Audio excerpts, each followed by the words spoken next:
Well, I'm sitting in my chair late at night, watching crime unfold under the pale moonlight. From the darkest corner, stories unfold. True crime jewels, she's brash and she is bold. On the YouTube screen, we're digging deep into the mysteries that never sleep. From missing kids in Tennessee to angry husbands named buried. True crime's calling, and we're taking the time. So grab a seat, don't miss a beat. This True Crime Jewels got what you need.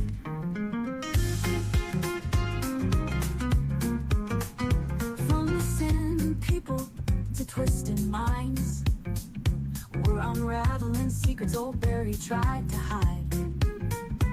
Every clue, every twist and turn. In the world of crime, there's always more to learn. On the YouTube screen, we're digging deep into the mysteries that never sleep. From Christopher's anger to Stephen Fisher's lies. The truth is calling, and justice won't be denied.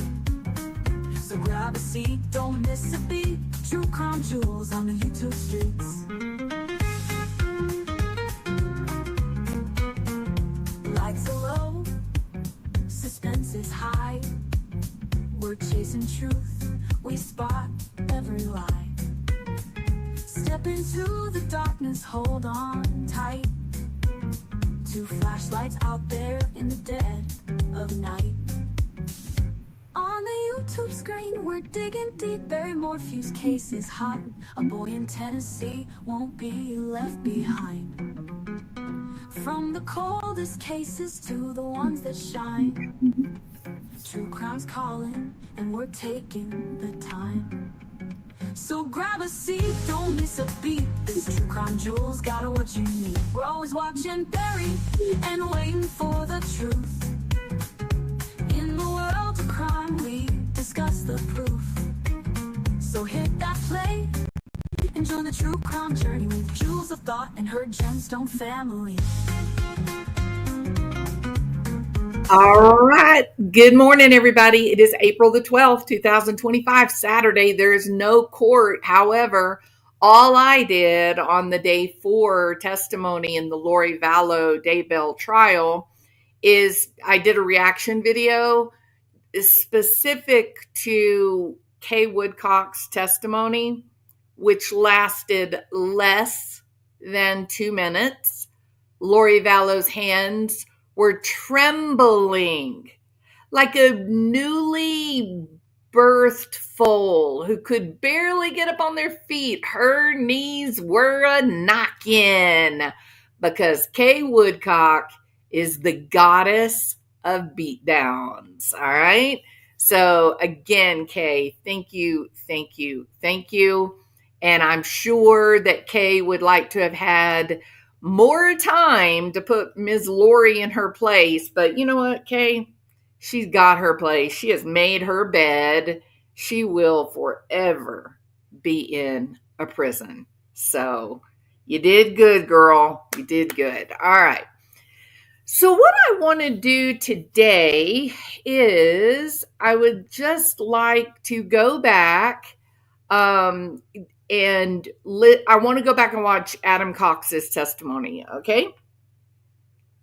Basically, I want to watch Adam Cox and I want to watch the prosecution question Kay Woodcock because I didn't have time to do that on, was it Thursday? I didn't have time to do that on Thursday. I was working and, I'm in town to see my daughter and my grandbaby. And so I was really limited on time, but I did my compare contrast video between Nancy Jo and Kay and how Lori's narcissistic mask was really modified depending on who it is that she is questioning, which is typical, right, for narcissists. You can't get too deep with them. It gets dangerous when they develop a relationship with another person because they could be revealed. And Kay Woodcock knows Lori probably better than anyone else on this planet. So Kay was dangerous for Lori. And when Lori figured out that Kay was not going to take, as we say in Louisiana, I ain't taking your shit, Lori. She did great. She did so great. There were people that said that that Lori, literally her hands were shaking, like when she would try to turn the page on her notebook, her hand was just shaking so bad she couldn't hardly move it. If you will take notice of it today again, but if you watch Lori when she begins to question Kay, she cannot even look at her. And we timed it Thursday, literally less than 2 minutes, and Lori was running like a little puppy with her tail tucked between her legs. So suck it, Lori. You are gross. All right, now then. So we are going to watch. There I am. I didn't mean to be on camera. Let's see. That's not what I want. What's wrong with my... There we go.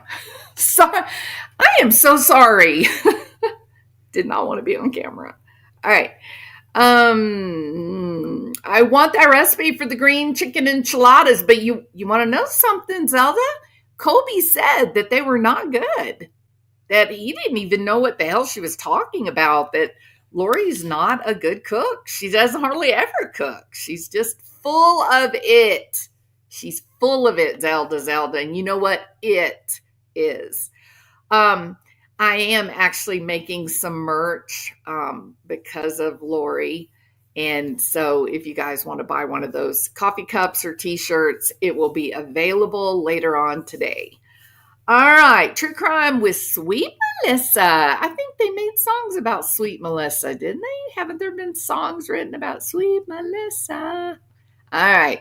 Granny to 13. My goodness, Granny, aren't you the blessed one?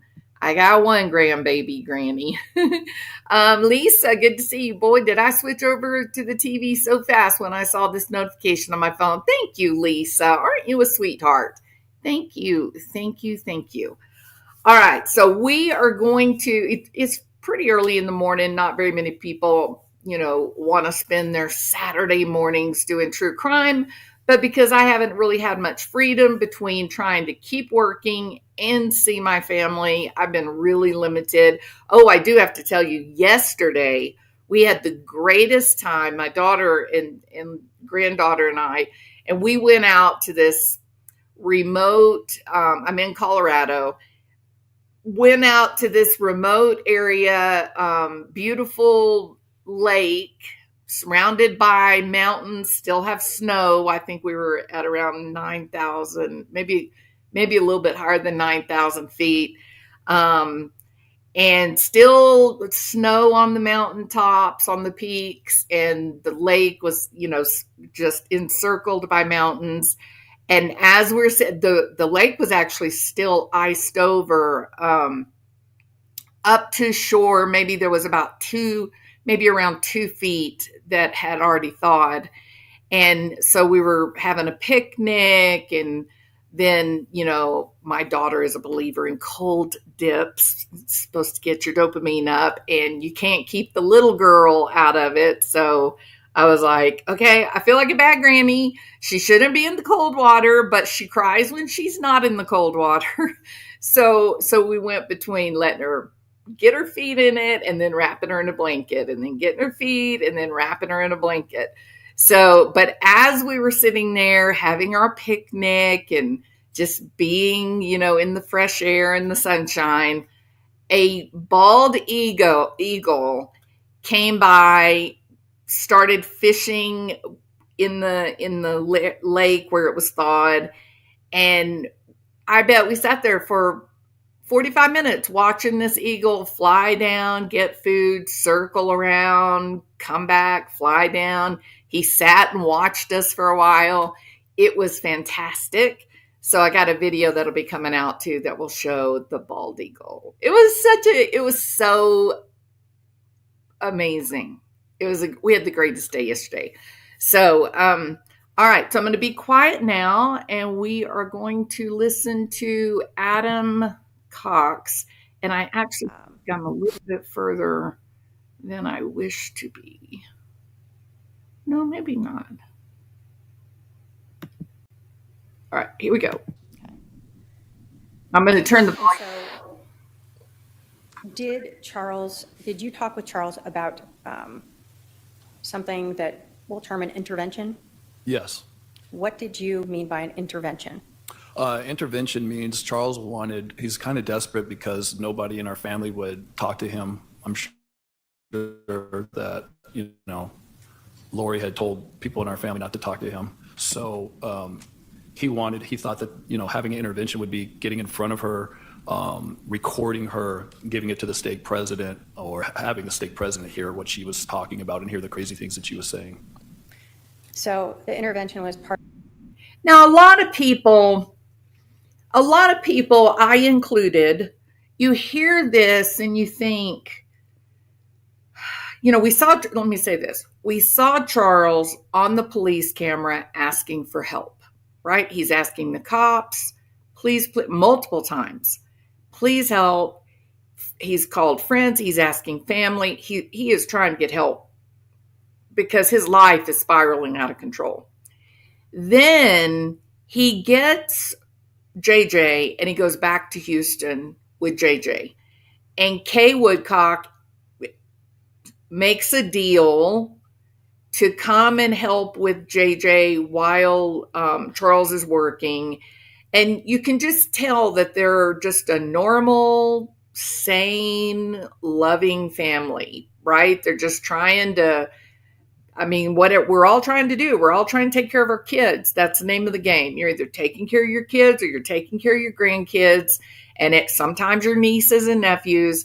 And the whole point of life is we got to raise up the next generation to be generous, kind, loving, good-hearted people, right? You just want life to be good for the little ones in your family. And so that's what they're trying to do. Kay is trying to help Charles. Charles is focused on JJ, trying to because JJ's a minor, right? He's trying to help him. In the beginning, when I first heard all this about the trying to get Lori excommunicated, not excommunicated, but to lose her temple recommend. It was all to sort of try to get her some psychiatric help, right? To try to get her feet back underneath her and get back in touch with reality and move forward. At some point, though, I think when Charles took JJ back to Houston, Kay talks about she's working on Charles's books at this point. So she's taken over the work that Lori was not allowed to do anymore, and they took her off of all the accounts because she stole $35,000 from Charles, and he couldn't make payroll. And so from that point on, then Kay had the books. Like, Lori was never trusted again after she cleaned out the house, canceled his plane ticket, moved his truck. From that moment on, even though she did go to Houston, Kay lets us know that when she came to Houston, it was only a very short time, a couple of weeks. When she went to Houston, supposedly we're going to get back together, right? In fact, Lori's getting money. That's why she was there, was to get money. And it appears that she actually took Chad Daybell out to dinner in Houston when she was supposedly reconciling with Charles, and then poof, up and gone again, right? Okay, that's the critical missing piece for me, that I couldn't understand how he went from begging cops for help, trying to get her help, to dating and striking up a friendship with Nancy Joe and apparently other women. And then it was like a door opening in my mind. Then I could understand the trajectory at that point. So he's trying. He says, okay, done. You cancel my flight, everything. I'm going to take JJ and go home. You do what you're going to do. You have Tylee. Do your thing. I'm going to go over here. We're going to get divorced. He's ready. He files for divorce. Lori knows that if he files for divorce, she's not getting that $1 million payoff. So she goes to Houston under the ruse that she wants to reconcile. She loves him.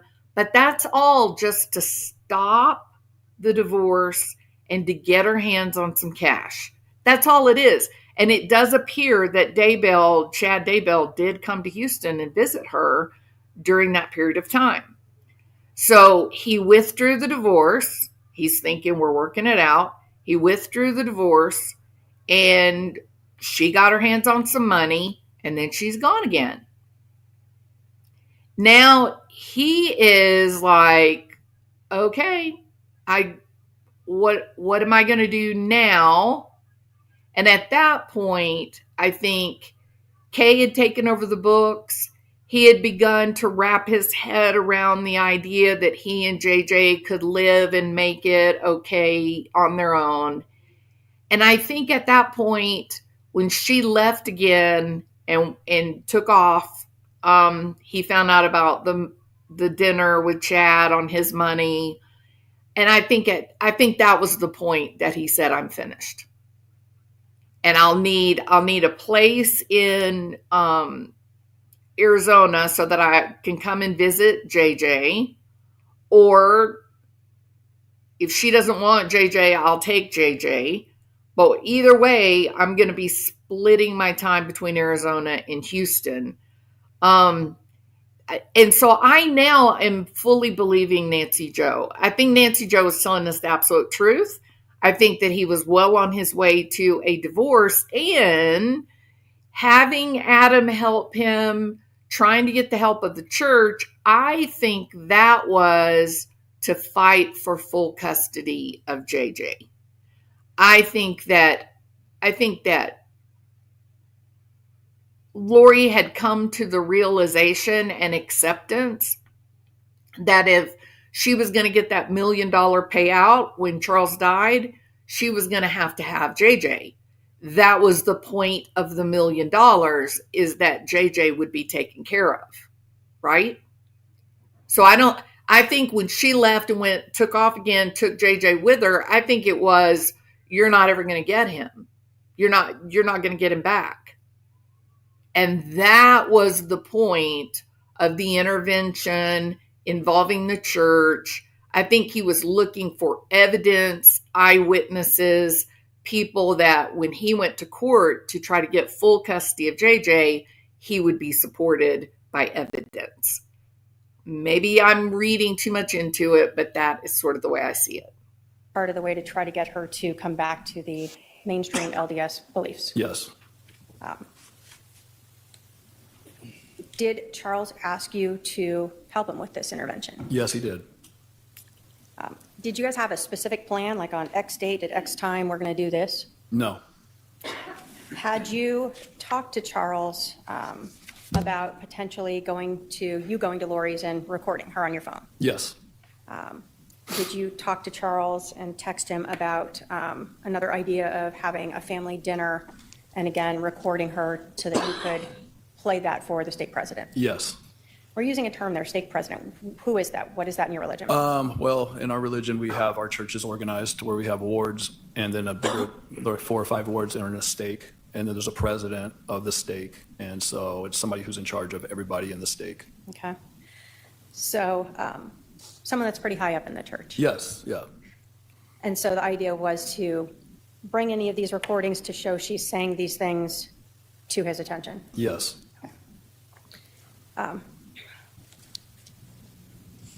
And again, the point of that whole was to just try to take away her temple recommend. Yes. So on July 9th of 2019, Did Charles talk to you about him flying you out so that you can help him with this intervention? Yes, he did. And did he offer to purchase your flight Yes. to bring you to Arizona? Yes. At that time, did your parents live here in Arizona? Yes, they did. At that time, was Lori here in Arizona? Yes, she was. And you told us your brother Alex was living here as well at that time? Yes. Was your sister Summer also living here at that time? Yes. And The whole crew. after Charles purchased your tickets, did you reach out to anyone in your family to ask if you could stay with them? Yes. Who did you reach out to? Alex, my brother. And did he offer to let you stay with him? Yes, he did. Were you supposed to fly in on the next day, July 10th? Yes. So your understanding was when you flew in on the 10th, you'd reach out to Alex and you'd spend the night there. Yes. Did you end up staying with him? No, I did not. So when you landed in Phoenix on July 10th of 2019, do you recall what time of the day it was approximately? Sometime around lunch. Okay. And did you reach out to Alex? Yes, I texted him as soon as I landed. Did you get a text response back? No, I did not. Was that unusual? Yes. So crazy, He's isn't it? expecting you, right? Yes. Did you try calling him? Yes, I did. Did he answer your phone? No, he did not. Again, was that unusual to you? Yes. Did you think anything was odd at that time? Yeah, at first I was like, he can't be that busy. He knows I'm coming. Did Alex ever respond to you on the 10th? No. So he ghosted you. Yes. What did you think when you didn't hear back from Alex? I just thought it was very strange and bizarre. Okay. So you were supposed to be staying at Alex's when you talked to him on the 9th. Did Alex ever text you between when you guys talked and when you landed saying, I'm going to go stay at Lori's? No. Did Alex ever call or text you and tell you, you know, I can't have you stay with me. I know I initially said okay, but not anymore. No. So he just ignored you. Yes. Where'd you end up staying? My mom and dad's house. Okay. On July 10th, did you understand Charles was also flying into Phoenix? Yes. Did you see Charles on the 10th? No, I did not.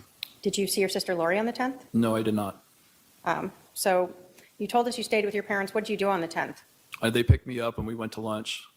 And then we just, I think, hung out at the house. You said your son Zach lived here at the time. Yes. Who was he living with at that time? I think he was living with my mom and dad. Okay. So although you didn't talk with Charles on, You see how crazy this is? You see how crazy this is that this family is close. They call and say, hey, I'd like to stay with you, or can I come visit you, or can I come see you? And they're just like, yeah, come on, stay, whatever. Oh, can your grandson come stay with you while he's finishing up work or school? Yeah, that'd be great. This was a close family. These were people that had good, solid relationships with one another. And yet they followed Lori blindly. Like her father used to build her up, and he would ask her to like repeat scriptures to him. And then he would like shower her with adoration and talk about what a bright future she was going to have because she was such a godly woman. I mean, it seems like there was a lot of mood disruption, mood disorder, and manipulation, like the personality disorder just seems to run through this entire family on shocking levels. And it seems like Adam and Zach, his wife, they're the only sane ones there, right? I mean, so y'all have heard me talk about one of my brothers. We're like just really great friends. We're super close. My other brother, I don't know anything about him. We don't have anything to do with each other at all. He lives a completely different kind of lifestyle that I would never, ever live or want to be a part of. And that's his business. But then my little brother, or my younger brother, we're super, super good friends. He and my husband are really great friends, and we spend a lot of time together and have a lot of fun together.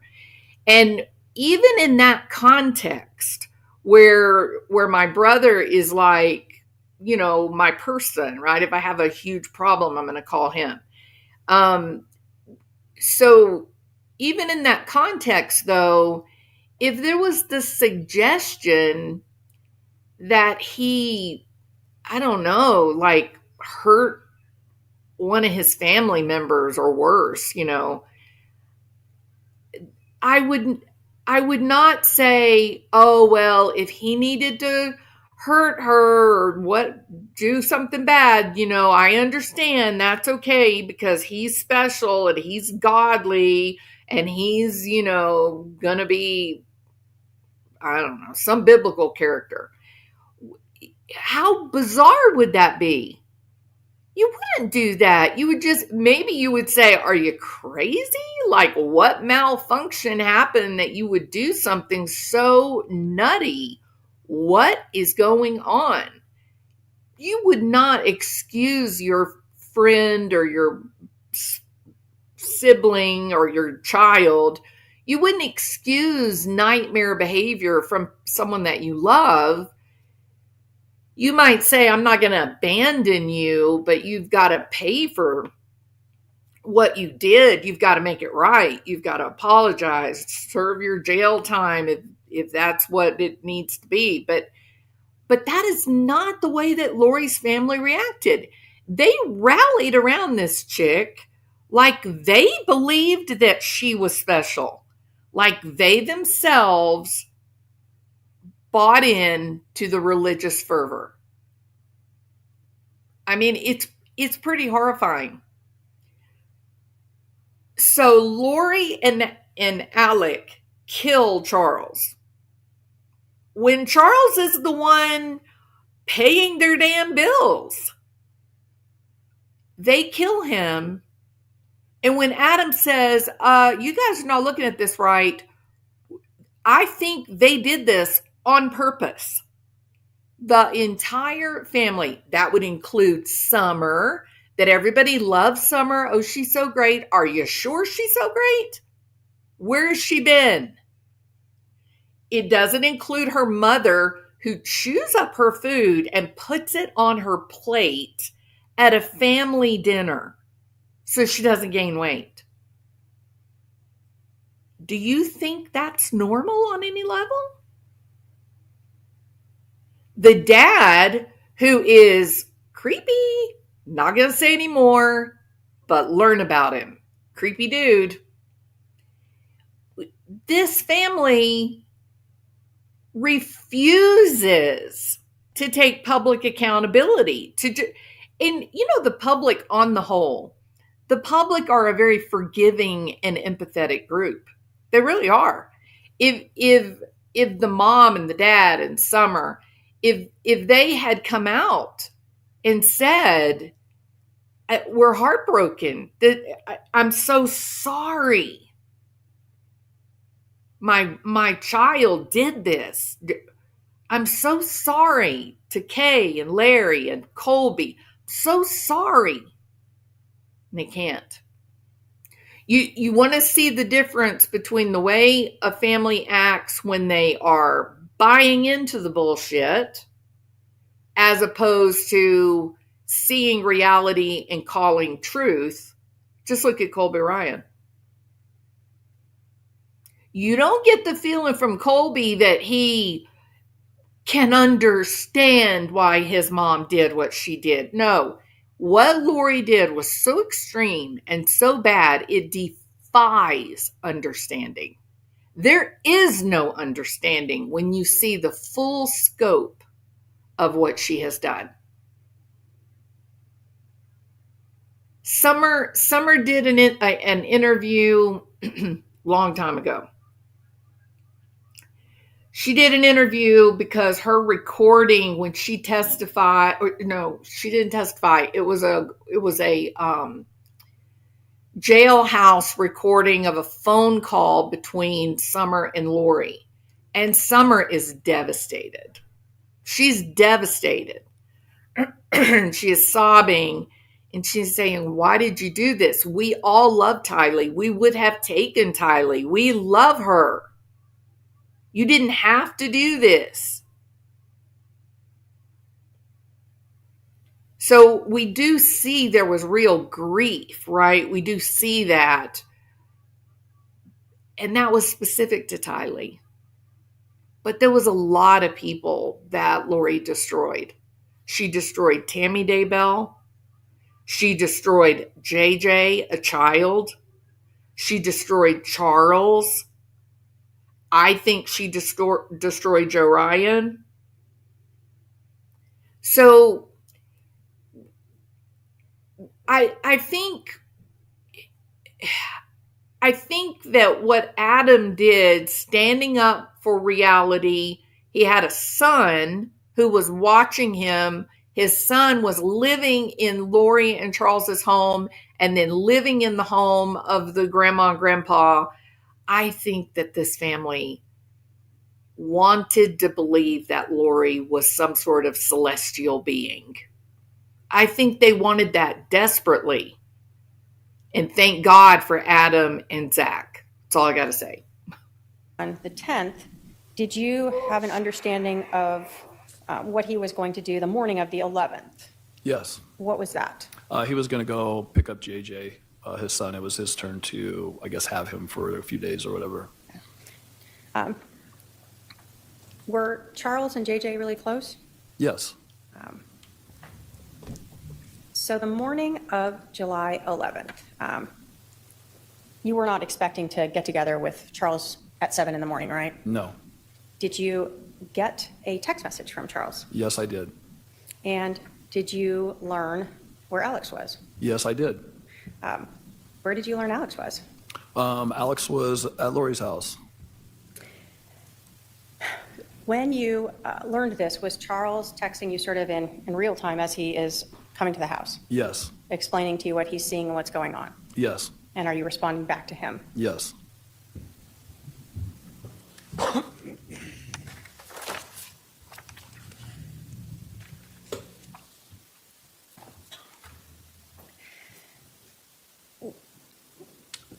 So you're at your mom and dad's house when you start getting these text messages from Charles? Yes. When you learned that Alex was at your sister's, what were you thinking? I just thought something weird is happening because he never answered my text the whole day I was there, never returned a call. And then all of a sudden he said he's at Lori's house. And I didn't even know what to think at that point. I thought something was off. So immediately you knew something was off. Yeah. From the prior day where Alex ghosted you to now he's at your sister's that morning when Charles was going over to pick up JJ. Yes.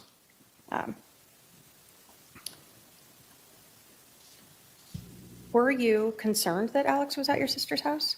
A little concerning. Yes. Have you seen text messages that you and your brother-in-law Charles had sort of making the flight reservations and leading up to the morning of the 11th? Yes. And were those all messages that you two had as you're trying to figure out how to have this intervention? Yes. And then ultimately, what you are seeing and saying that morning at 7:30 in the morning? Yes.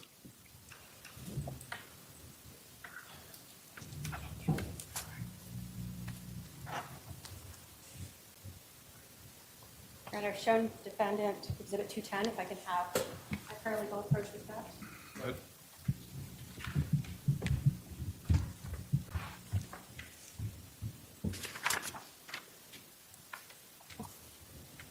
Adam, if you can take a look at those and let me know if you recognize those as text messages that you had with Charles, sort of the 9th, 10th, and 11th, as you are interacting leading up to that morning and including the morning of the 11th.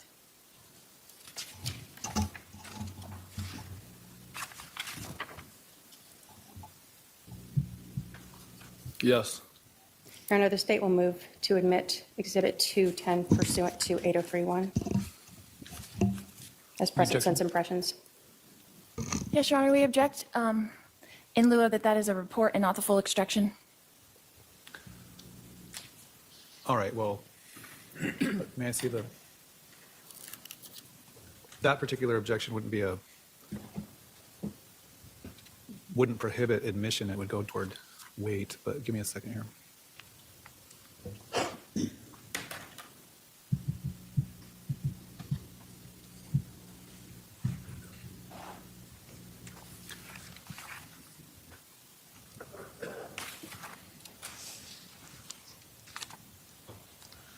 All right. I'll admit 210. And if I may publish it, then, Your Honor. And if I could have the album, thank you.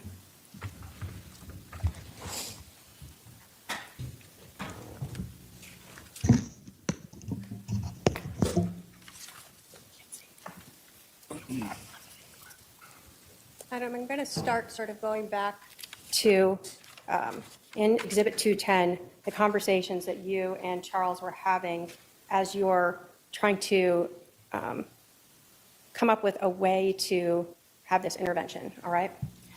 So you learned that Charles was reaching out. Well, let me ask you this. You had learned from Charles about this fictitious email, correct? Yes. Did you learn that Charles had reached out to Lori about it? One more time? Did you learn that Charles had reached out to Lori about this email? Yes. Did you learn that he had reached out to Chad Daybell's wife about it? I think I remember that. Was he, these are text messages, were you also receiving emails from Charles? Yes. Does this sort of array of messages start to involve where you and Charles are talking about having you come out to Arizona to help with this intervention? Yes. And so do we see on the 9th, you letting him know that you could fly out tomorrow and come home Saturday or Sunday? Yes.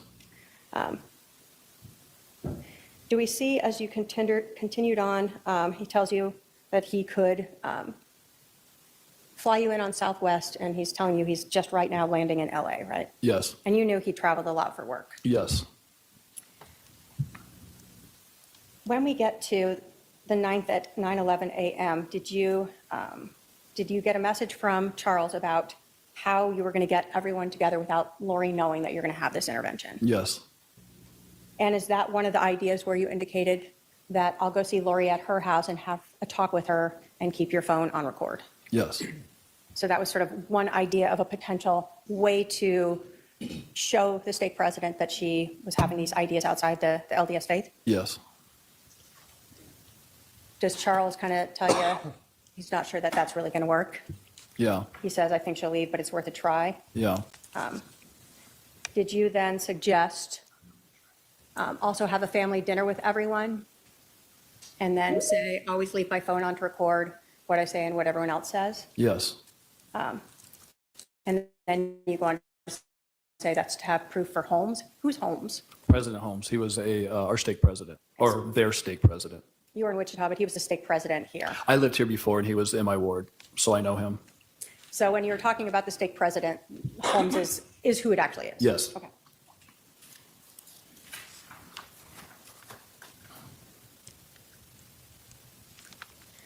On the 9th, does Charles tell you that, got it, but honestly, if you, Zach, Brandon, and me go to him, that should be enough?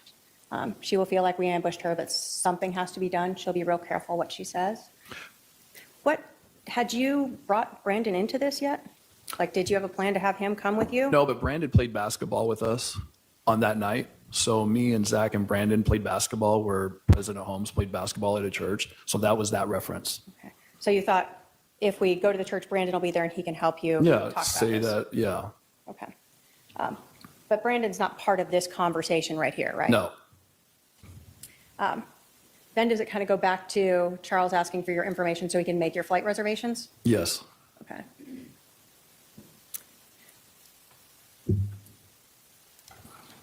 Then at 1:13 p.m., does Charles let you know that your flights are booked and that he emailed that to you? Mm-hmm.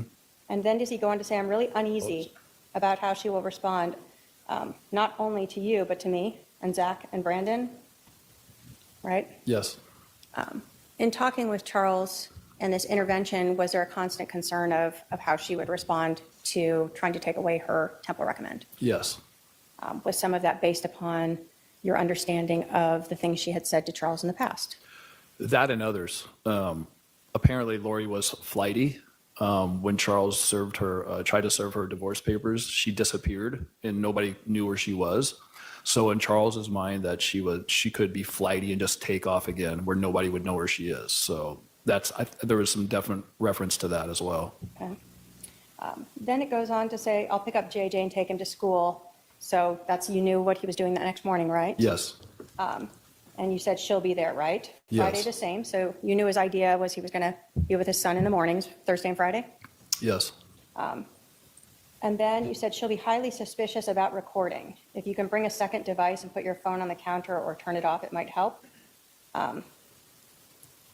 Is that sort of the same idea that he was unsure that she would trust you showing up there and trying to ask her about those things? Yes, this was all just like it seemed like Charles was just desperate, and he wanted to do anything he could to this last ditch effort to try to shake Lori loose of whatever she was under, some spell that he said. So, that's basically what happened.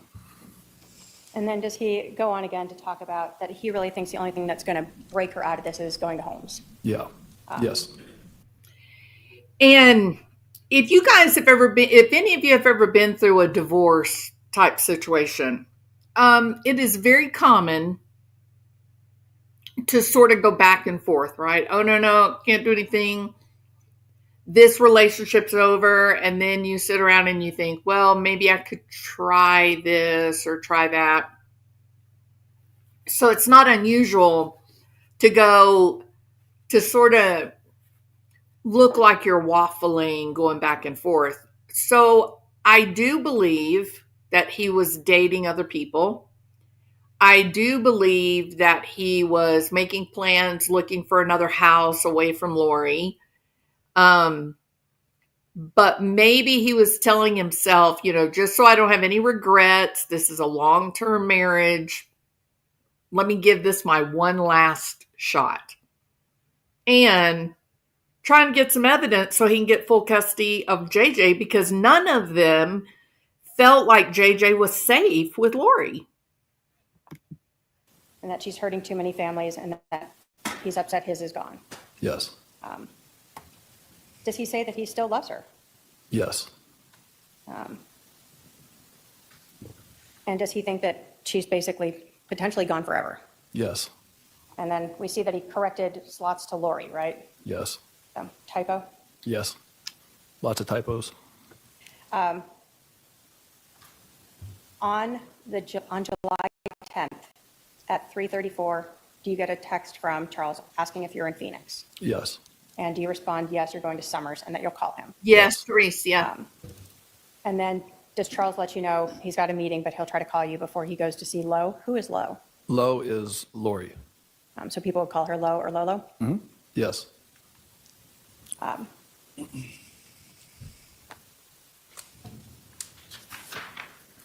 Do you remember if you talked to Charles on the 10th? On the 10th, what day was that? The day before, so when you flew in, did you ever talk to Charles? No, I don't remember talking to him then. So even though you guys had attempted to call, you don't recall if you ever spoke with him that evening or afternoon? Right. So at this point, you'd said you went to Summers in the text messages, and then later you stayed at your parents' for the night. Yes. And then you knew that Charles would be going to pick up his son the next morning. Did you assume that you and Charles would meet up or talk sometimes later that day? I figured so. Okay, but you had no scheduled timeline for that? Nothing planned. Okay. So next in Exhibit 210, we see text messages from July 11th of 2019 at 7:35 a.m., where Charles texted you, Al is here. And then just a couple of seconds later, he said, at Lori's. Was this shocking to you? Yes. And what did you respond back? Did you say, really, I wonder why he never called me back? Yes. Thank you, Sammy's girl. And then we see that you wrote at 7:36 and 28 seconds, they are planning something. Thank you Why so did much. you I write appreciate that? it. Because Alex not answering his phone the whole day and me calling him and texting him, not knowing where he's at. Nobody in my family said they heard from him or knew where he was. All that is very suspicious to me. It is very And then Alex being at Lori's house that morning crazy. felt like something was really off. Yep. So Thank goodness for Adam. when you told Charles they're planning something, Charles responded back, absolutely. Did you then let him know that you were supposed to spend the night at Alex's house? She probably blocked that. Yes. Did Charles respond to you, what you do is up to you? Yes. So were you kind of upset at your brother for telling you you could stay with him and then ghosting you, ignoring you? Yes. Were you upset at him for being at Lori's house when Charles was going there just to pick up JJ? Yes. Did you then text him, I'm going to put the pressure on to have him come get me right now, see what he says? Yes. Did you in fact Thank text you your brother? so much, Sammy's Yes. girl. Did he respond back? No.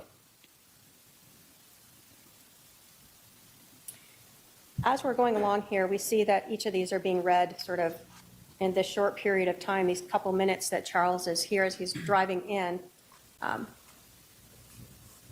After you texted him about putting the pressure, texted Charles about putting the pressure on to have him come get me right now, did you then say okay to Charles? Yes.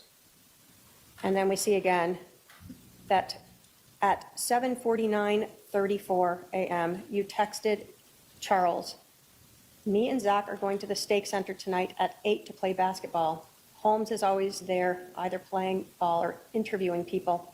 I will try to catch him and have a conversation with my old friend. Yes. What was that about? That was just part of the plan that Charles initially came up with to somehow get in front of the stake president. That night, he's a stake president. He interviews people for Temple Recommends and also plays basketball afterwards. So that was just a thought of maybe this could be something that we could do to help with that situation. Okay. Now, up until 7:37 and 7, you had been interacting with Charles, right? You would respond and you were getting some text messages back from him. Yes. We see after 7:37 where he texts you, what you do is up to you, that he didn't respond back to any of your other comments, right? Right. So when you sent him at 7:37 and 29 seconds that you're going to put the pressure on him, you meant Al, Yes, Alex. to come get you. Charles didn't respond to that. No. And in fact, it shows that that message was read at 12:13 p.m. versus the earlier messages that were read sort of right in time. Read by Lori. And when you told Charles that you and Zach were going to go to the stake center to play basketball and see if you could find Holmes, did you get a response from Charles? No. And again, we see that that was read at 12:13, correct? Yes. What an evil witch. Did you go talk with Holmes that night? I went to go play basketball, but he wasn't there. Was it just you and Zach? Yes. During the day of July 11th, at any time, did you learn that Charles Vallow had been shot? No. So Lori did not call you and tell you that Charles had been shot? No. Alex didn't And what call you and about tell you that Lori's he shot mother? Your brother-in-law? No. Anyone in your family talk to you about it? Nope. How about the next day, Friday, Crazy. July 11th? Did Lori tell you Charles had been shot? No. Alex contact you to tell you that he'd shot Charles? No. Anyone in your family talk to you about that? No. It's crazy. Did you decide to go visit a friend in Tucson on Saturday the 13th now? Yes. What were you going down there for? Going to see my friend Eric. And did anyone come with you? Yes, Zach did, my son. Okay. When you went down there, did you talk with Eric about what's going on? Yeah, I just thought it was really fishy that I haven't heard from Charles. I didn't know if he took JJ and just was having one-on-one time with JJ. I didn't know if Lori and him were getting back together and Lori told him not to talk to me. My mind was spinning. Like I had no clue what was going on. Had you talked to any of your family about it? Were you still keeping that intervention thing secret from them? At that point? No, at that point, but I think my nobody had heard from. I asked if anybody had heard from Alex, and nobody said that they heard from Alex in my family. But at that point, I was there spending time with my son Zach, also to help Charles with what he wanted to try to get an intervention with Lori, and also to see my friend Eric because I live in Wichita, so I was trying to do 3 things at one time on my short visit.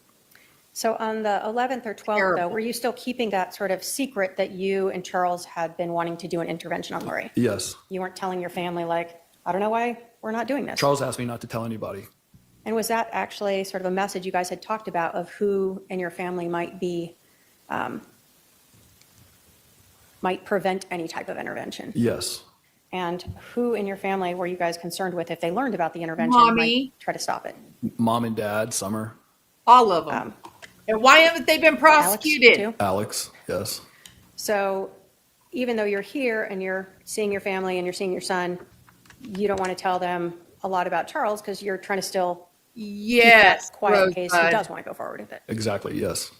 Because Charles, So you're in Tucson. not and you Charles's start talking parents, to your Charles's friend sister, about Charles. Yes. Kay Woodcock. Do you learn at some point that Charles has been killed? Yes. I was talking with Eric saying it just, something doesn't feel right. I haven't heard from Charles, and usually he would text me or send me a message or something. And then Eric asked me, he goes, well, what's his last name? And I said, Vallow. And he was on his computer and he just Googled Charles Vallow. And he said it popped up that he's been killed by his brother-in-law. Crazy. So you So crazy. learn this. What is going through your mind now? Just everything, chaos. I just knot in my stomach. Just probably one of the worst feelings I've ever felt in my life. Obviously, you had been concerned that something was being planned when you told Charles that on the morning of the 11th, right? But Well, not that. Not that, but yeah, it felt Well, like something you're was a off that sweetheart. why Alex would be at Everything's Lori's okay. house that morning. Did you know your brother Alex to carry guns with him? Yes. Did he regularly go shooting with guns? Yes. Prior to Charles being shot and killed, did you ever tell Lori that you were going to be trying to do this intervention with her? No. Prior to Charles being shot, did you ever tell Alex, you know, hey, I'm going to stay with you, but we're trying to do an intervention with Lori? No. What about your parents? Did you ever tell them you were going to try to do an intervention? No. Your sister Summer? No. Why So can't we if your sister told prosecute detectives her a couple family hours for after Charles was accomplice? shot that she was confronting Charles about you and Charles talking and texting, it wasn't something that you told her about? No. You told us that you are LDS. Have you ever taught Sunday school? Yes. Can you tell us about the story of Nephi? Nephi? Well, Nephi was a prophet in the Book of Mormon. It's the first chapter. He was a prophet, very humble and faithful servant of the Lord. Ironically enough, his brothers tried to kill him at one point. But he actually ended up going to Jerusalem to get these plates back. And he was run off, came back, and then went back again because the Lord asked him to. And when he did, the King Laban, who was actually a wicked king, was laying on the ground drunk in front of him. And Nephi was told to kill Laban. Who was he told by? The spirit, or, yeah, Okay. God. So God was using a Holy Spirit to tell him to kill Laban? And Yes. did he? Yes, he did. Was that something he anguished over? Yes. But ultimately, it was a justified killing. Yes. So was the concept that it was better for Nephi to kill this one evil man and sort of benefit the nation and his descendants? Yes. Were you aware that that your sister had told people that Charles was possessed by evil spirits? Yes. Were you aware that your sister had told people that your brother-in-law Charles was dark? Objection. Calls for hearsay. It's whether or not he was aware of it. Shut up, Lori. Whether Yes or he's no? aware, he can answer yes or no. Yes.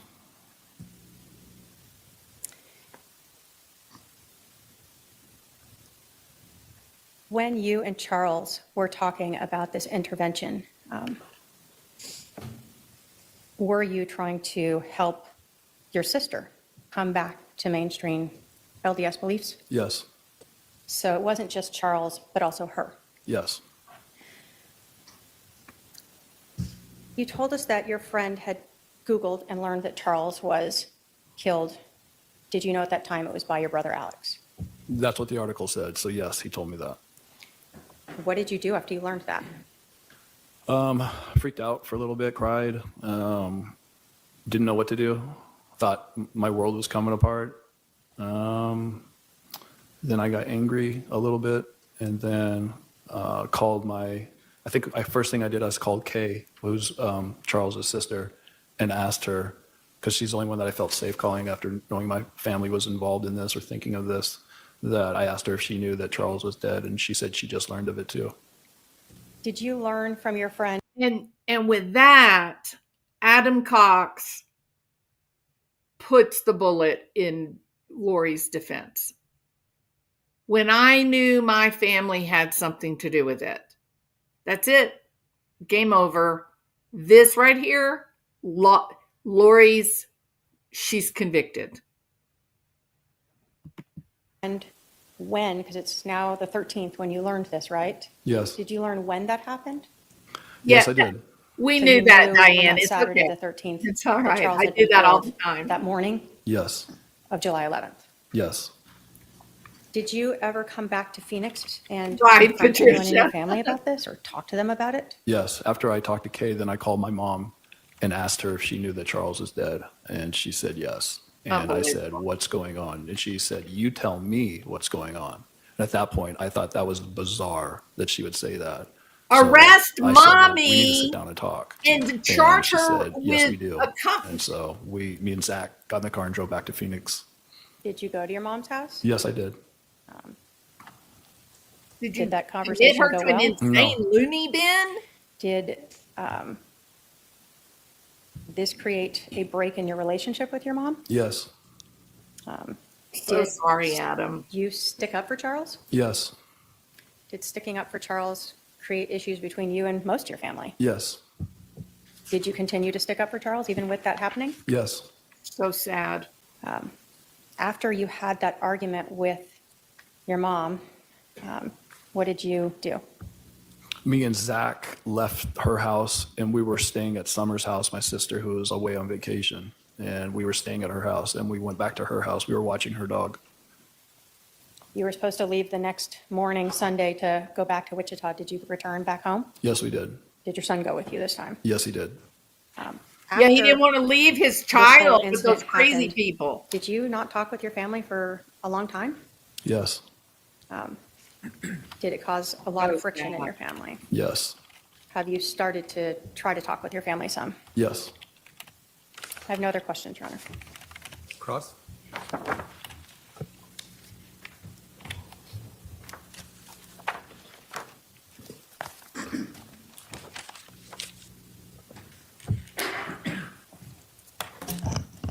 Mr. Cox, how long has it been since we've seen each other in person? Don't know. When was the last time you saw me? I don't recall. Don't give her any information, Adam. So, has it been a year, 2 years, 3 years, 5 years, 6 Something like years, that. 7 years, 8 years? Something? Shut up, Lori. Okay. So, you have no idea. Nope. Don't care You have no either. idea when the last time you saw me in person. I don't know the year or how many years it's He been. doesn't care, Lori. Okay, so, did you see me at Colby's wedding in January 2018? No, I was not there. You didn't come to Colby's wedding. No, I did not. Because you're a heifer. So, did you see me sometime that year at my house Possibly. where Colby got married? That house. I did see you at that house. Yes. At least one time. Yes. So, possibly in 2018. Yes. And when was the last time we had any communications? The last time I remember our communications was you and I were speaking in the kitchen when the family was over. Okay, so you think that was that time in 2018? I think so. Okay. And were we eating my green chili chicken enchiladas? Oh my Do not God. remember that. Oh my God. You do not remember that? Nope. Is that what I made every time we had a family get together, which was like 10 times a year? I don't remember that. Okay. Lori, your when was the last time enchiladas that we are had a phone not call or text message? memorable. I have no idea. Could it possibly be around that exact same time? Possibly. You heifer. So that was possibly in early 2018? Yes. Okay. And your hair is ugly, Lori.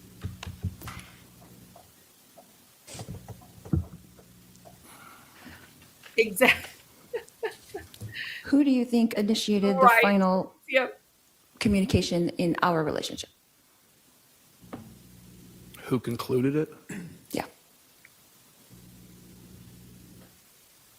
I don't know. So right now it's 2025, is that correct? Yes. You And idiot. so we haven't spoken in about 8 years? Would that be correct? Probably 7 or 8 years. Okay. So would you say up until that point that how often would we communicate before that? Before what? Before 2018? Probably on a regular basis. Once a month, twice a month, 3 times a month. Zelda. Like a call or a text message? Yes. Lori, shut up.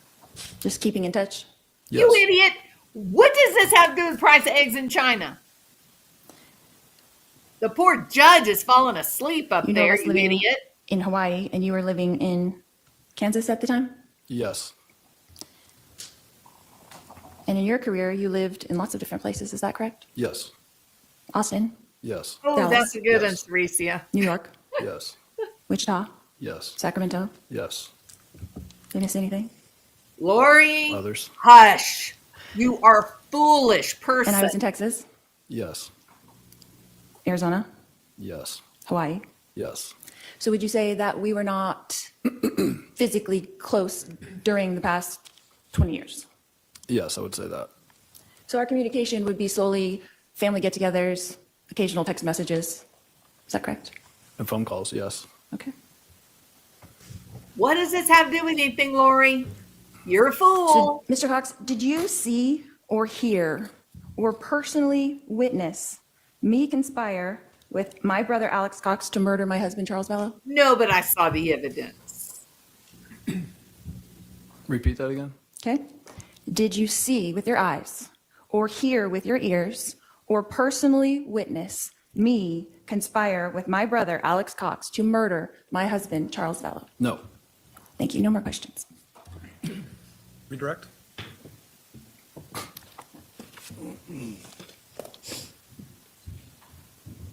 Have you talked to your sister since Charles was shot and killed? No. So, since that happened, you cut off all communications with her? Yes. Prior to that, you were being asked about 2018 being at Lori and Charles's house. Was that the time where Lori told you she was becoming a celestial being? Yes. And the time where she was telling you other ideas that were not in line with the LDS faith? Yes. Lori is officially After a you had heard heifer. those statements by your sister, you told us that she had asked you if you thought she was crazy, right? Yes. And you had responded back how? I don't know if you're crazy, but what you're telling me is not true. Good for you, After Adam. you told her that her beliefs were not true, did that sort of end your talking with her? Yes. You were asked if you personally saw, heard your sister Lori conspire to kill Charles. Were you there that Exactly, morning? Rosebud. No. Were you the person who was supposed to, though, be with Alex on the 10th into the morning of the 11th? You spent the night with him? If I would have spent the night with him, yes. So that stood out to you because you had made plans with your brother, right? Yes. And instead, you learned he was at Lori's house. Yes. You told us that you thought it was odd that your brother would be over at your sister's house at 7:30 in the morning, Yes. and you were aware Very that your brother had guns. Yes. JJ Charles was going there to pick up JJ, right? Yes. And so, did it seem odd to you that your brother would bring a gun that was loaded with extra magazines that was not safe to your sister's house where JJ was? Objection, out of scope. This is not Get just a shut up, redirect. Lori. This is not just a redirect. Hey, I didn't ask for argument. Okay. Get her, Judge. Objection's overruled. What's the You question? loser. Did it stand out to you that your brother, who knew JJ, would bring a loaded gun and extra ammunition to the house where JJ was running around? Well, It wasn't- I didn't know at the time. Yeah. You're saying afterwards? Yeah, you learned afterwards your brother killed him, right? Yes. And when we're talking about this conspiracy and things that are going on, did that seem odd to you that your brother would bring a loaded gun and extra ammunition in a unsafe way to a house where your, Sure. sister's son, JJ, lived? Yeah, it seems extreme. When you were talking to your family after this happened, did you actually tell them that you believed that Lori and Alex had conspired to kill Charles? Yes. Why was that? Because Lori had told people that Charles was no longer living, that some guy named Ned was inside of his body, that there was a zombie living inside of him. And Alex didn't respond to any of my text messages when I was supposed to be with him. And he was at that house that morning. Lori talking crazy about how she's a translated being. All these things all added up into that moment and that morning. Once I found out on Saturday that Charles was shot and killed, no doubt in my mind that they killed him. Welcome, Lindsay. Good That's to a see feeling you. that I got. And you told your family that? Yes. No other questions? The Magnificent. last line of questioning from the possession of the gun on, I think the defendant's right, was technically beyond the scope of her cross. So based on that, I'll allow the defendant, if she wants to recross on those issues. Yeah, if she Lori, show us elects your to, may do magic. so now.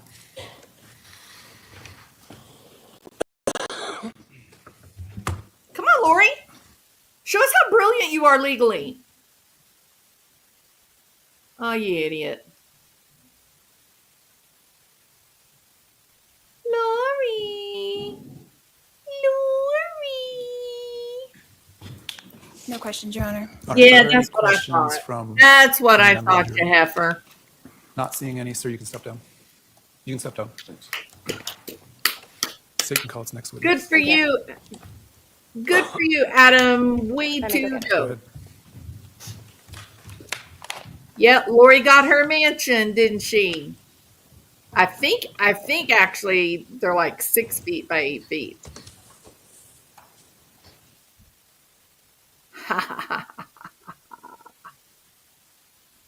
You're done, you heifer. You heifer? It's a nice way to say it, isn't it? Now, this chick, Chad Daybell. she's one of the 7 gatherers. This is your Jason Mao concubine, right? This woman's living in Connecticut with her hubby, and she's in depression. She's in depression. She's sad. She's living a terrible life. She ends up meeting the Chadster and LORIHOR and says to her husband, I'm going to move to Idaho, Rexburg to be specific, to be with my prophet, Chad and LORIHOR. Okay. Literally. And her husband is like, what are you talking about? She says, I have to do this. This is what God is telling me to do. No, honey, you have low serotonin. Get to a doctor. We can fix this. But instead, she upends her entire family, moves them 4,000 miles across the country to Rexburg. And then people start dying at an alarming rate. Guess where she lives now? Arizona, where Lori's family lives, and where Melanie Gibb lives, and where Jason Mao lives. Does that seem a little spooky and creepy and freaky? Because it does to me. We're going to skip her today because we know what she's going to say. And we're going to go to Kay, the queen of beatdowns. She was masterful It took her less than 2 minutes to run LORIHOR off from the microphone. Magnificent, brilliant woman. Would you please introduce yourself to the jury? My name is Kay Woodcock. Charles Vallow's younger sister. I'm here to put are you? Lori in her place. How old am I today? Today. 64. And are you married? Yes. Where do you currently live? Lake Charles, Louisiana. I want to talk to you about your siblings. You told us that you are Charles's sister. How many siblings were there in your family? 6. And where did Charles fall into that? He was number 3.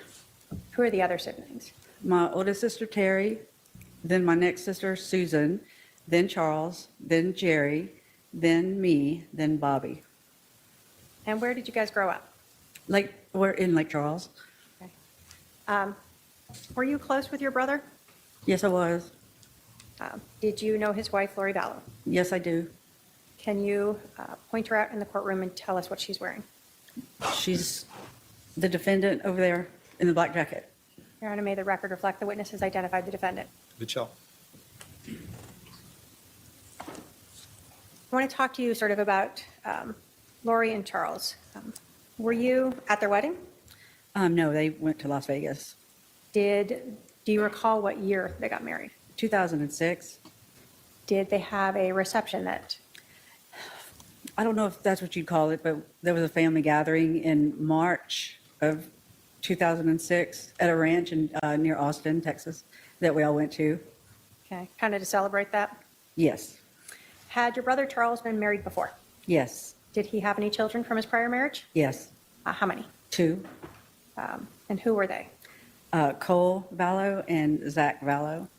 And did you know if Lori had any children from a prior marriage? Yes, Colby Ryan and Tylee Ryan. In when Lori and Charles got married, did Charles's 2 sons live with them? Live with Charles and Lori? Yeah. No.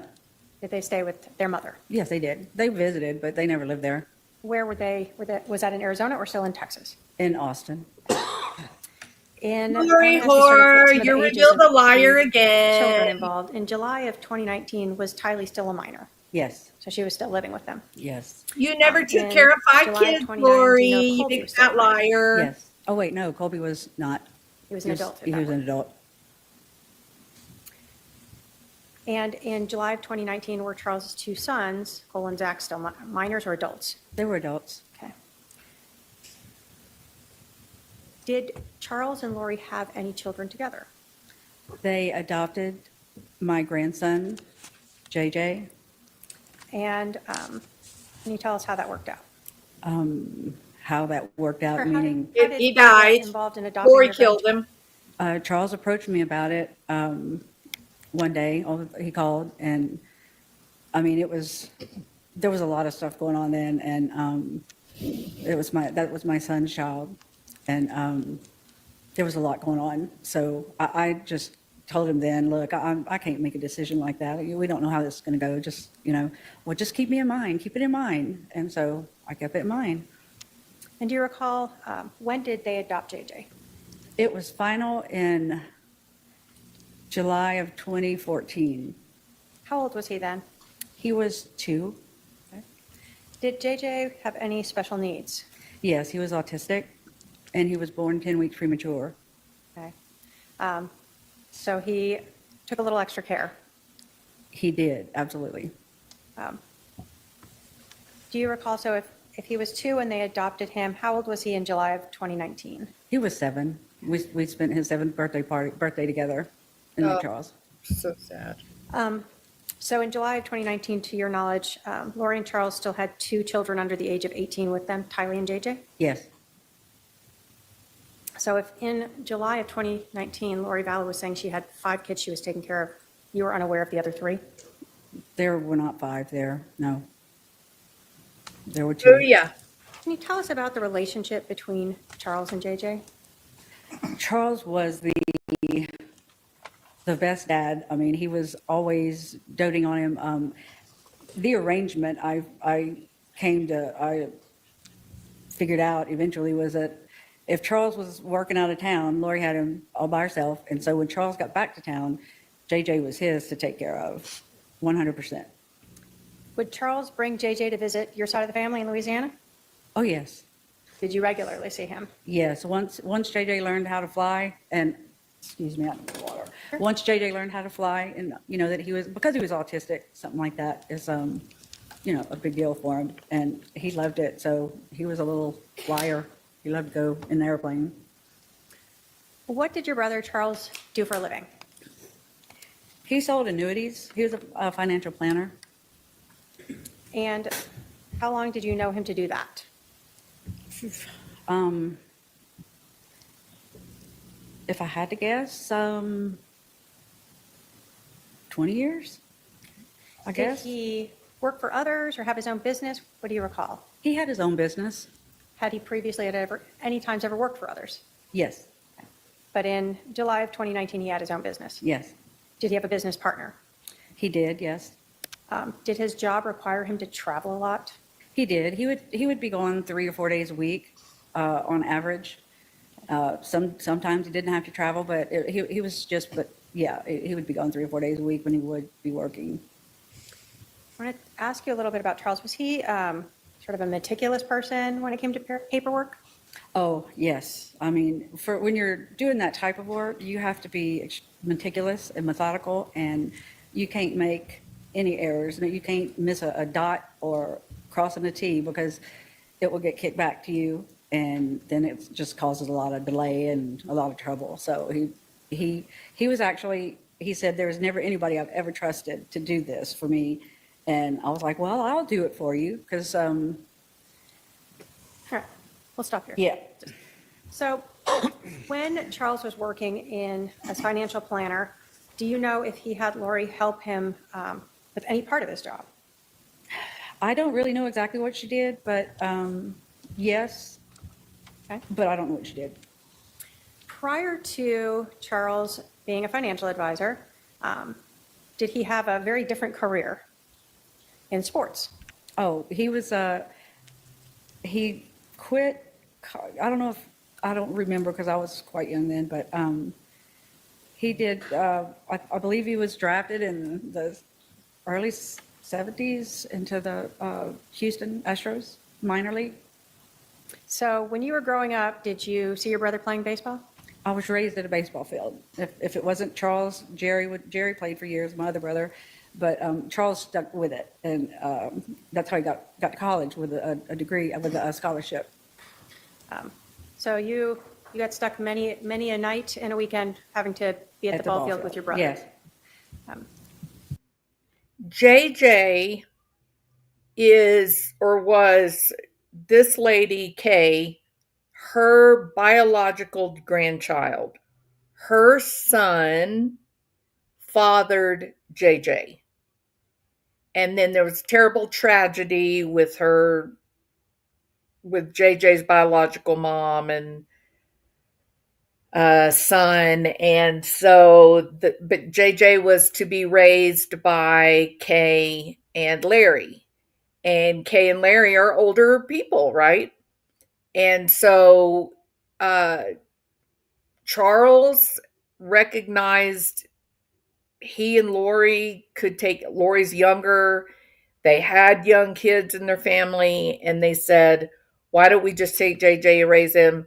Larry has, I believe he's been diagnosed with Alzheimer's. So there was a lot of, with Kay and Larry, there were a lot of barriers to having a young kid in the house. So it was very selfless of Kay to allow them to adopt JJ. In the beginning, she thought they had made the right choice, and then Lori lost her mind. What position did your brother play? He was a pitcher. He was very, very good. He was a left-handed pitcher, and they're very hard to hit against. Okay. Did he bat right or left-handed? He was left-handed. Did he do everything left-handed? Yes. Right, left-handed? After your brother, well, let me ask you, do you know how long he played in the semi-pro? I don't. biological he had moved to mom died, Houston Rosebud. but he blew out his knee, and that's ended that right there. Did your brother stay in shape after that, even though he blew out his knee? Oh, yes, he was always doing something, always. Bike riding, hiking, just anything. Gym, all, he was very active. So every time you saw him, he was taking care of himself. Yes. I'm going to ask you a little bit about religion. Did your family grow up in the LDS Church or faith? No, we did not. Did you know Charles to ever convert to the LDS faith? He did at some point during his marriage to Lori. Okay.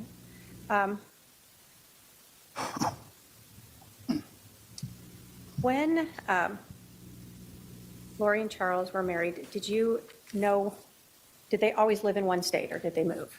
No, they lived here in Phoenix, in the Phoenix area, Chandler, Gilbert, and then they moved to Hawaii in 2014, and then they moved back late 2016 or early 2017. Back to, Back here to Phoenix area.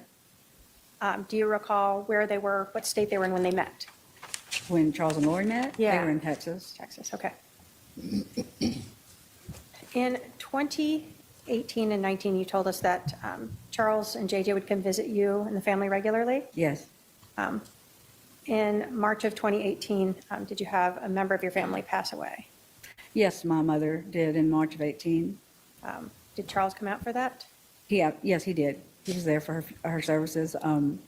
Lori was not, and we felt like something was going on. Well, actually, my husband felt it before I did, and then when she didn't show for my mother's funeral, I just thought that was just appalling. It appalled me that she wouldn't even come to something like that with her husband.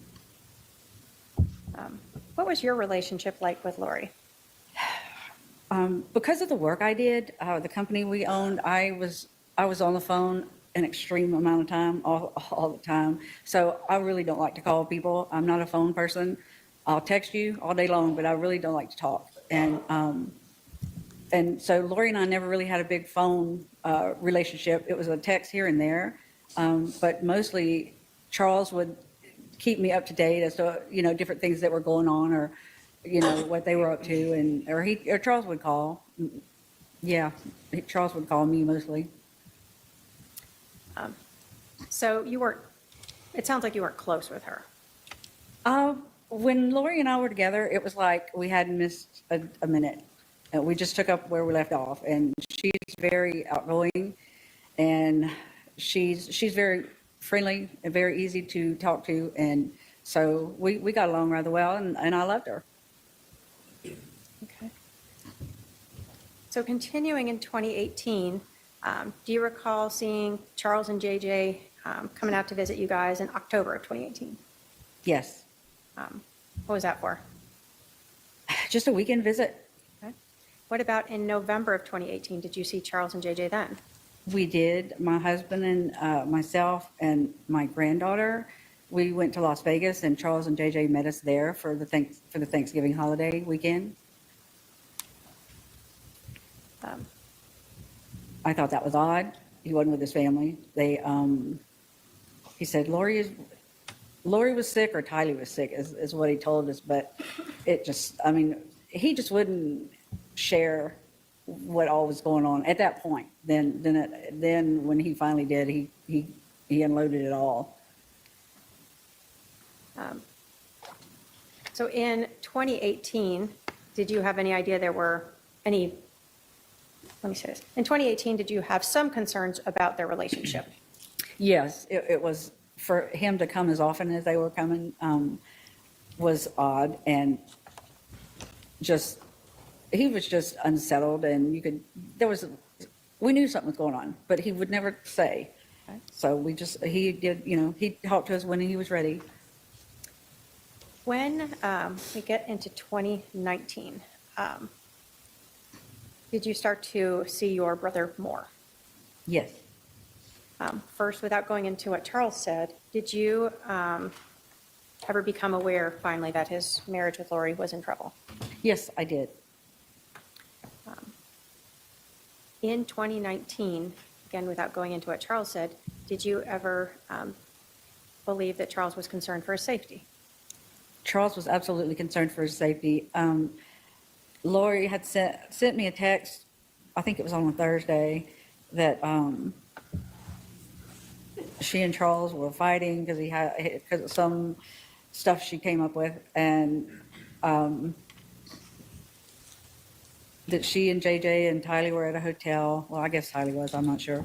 And because she didn't want to have any fighting, so they went to a hotel. And I came out. I knew Charles the next day. That's when she sent it to me. And then I just really I didn't call Charles. I knew he'd call me, and he sure enough did. And he was a mess. And so I flew out the next day out here to help him with JJ and just to come and talk to him and see what was going on. He was alone, and Lori's family turned their backs on him and JJ. Okay. Let's just kind of break it all down. All right. Now, you got a lot that you remember. So you said that you got a text from Lori indicating that she and JJ and Tylee were at a hotel. Mm-hmm. And then you said that Charles then called you maybe the next day, Yeah. and you came out here to Arizona. Yes. When you came out here to Arizona, did you become aware at that point that there was a big problem now with their relationship? There was a huge problem now with their relationship.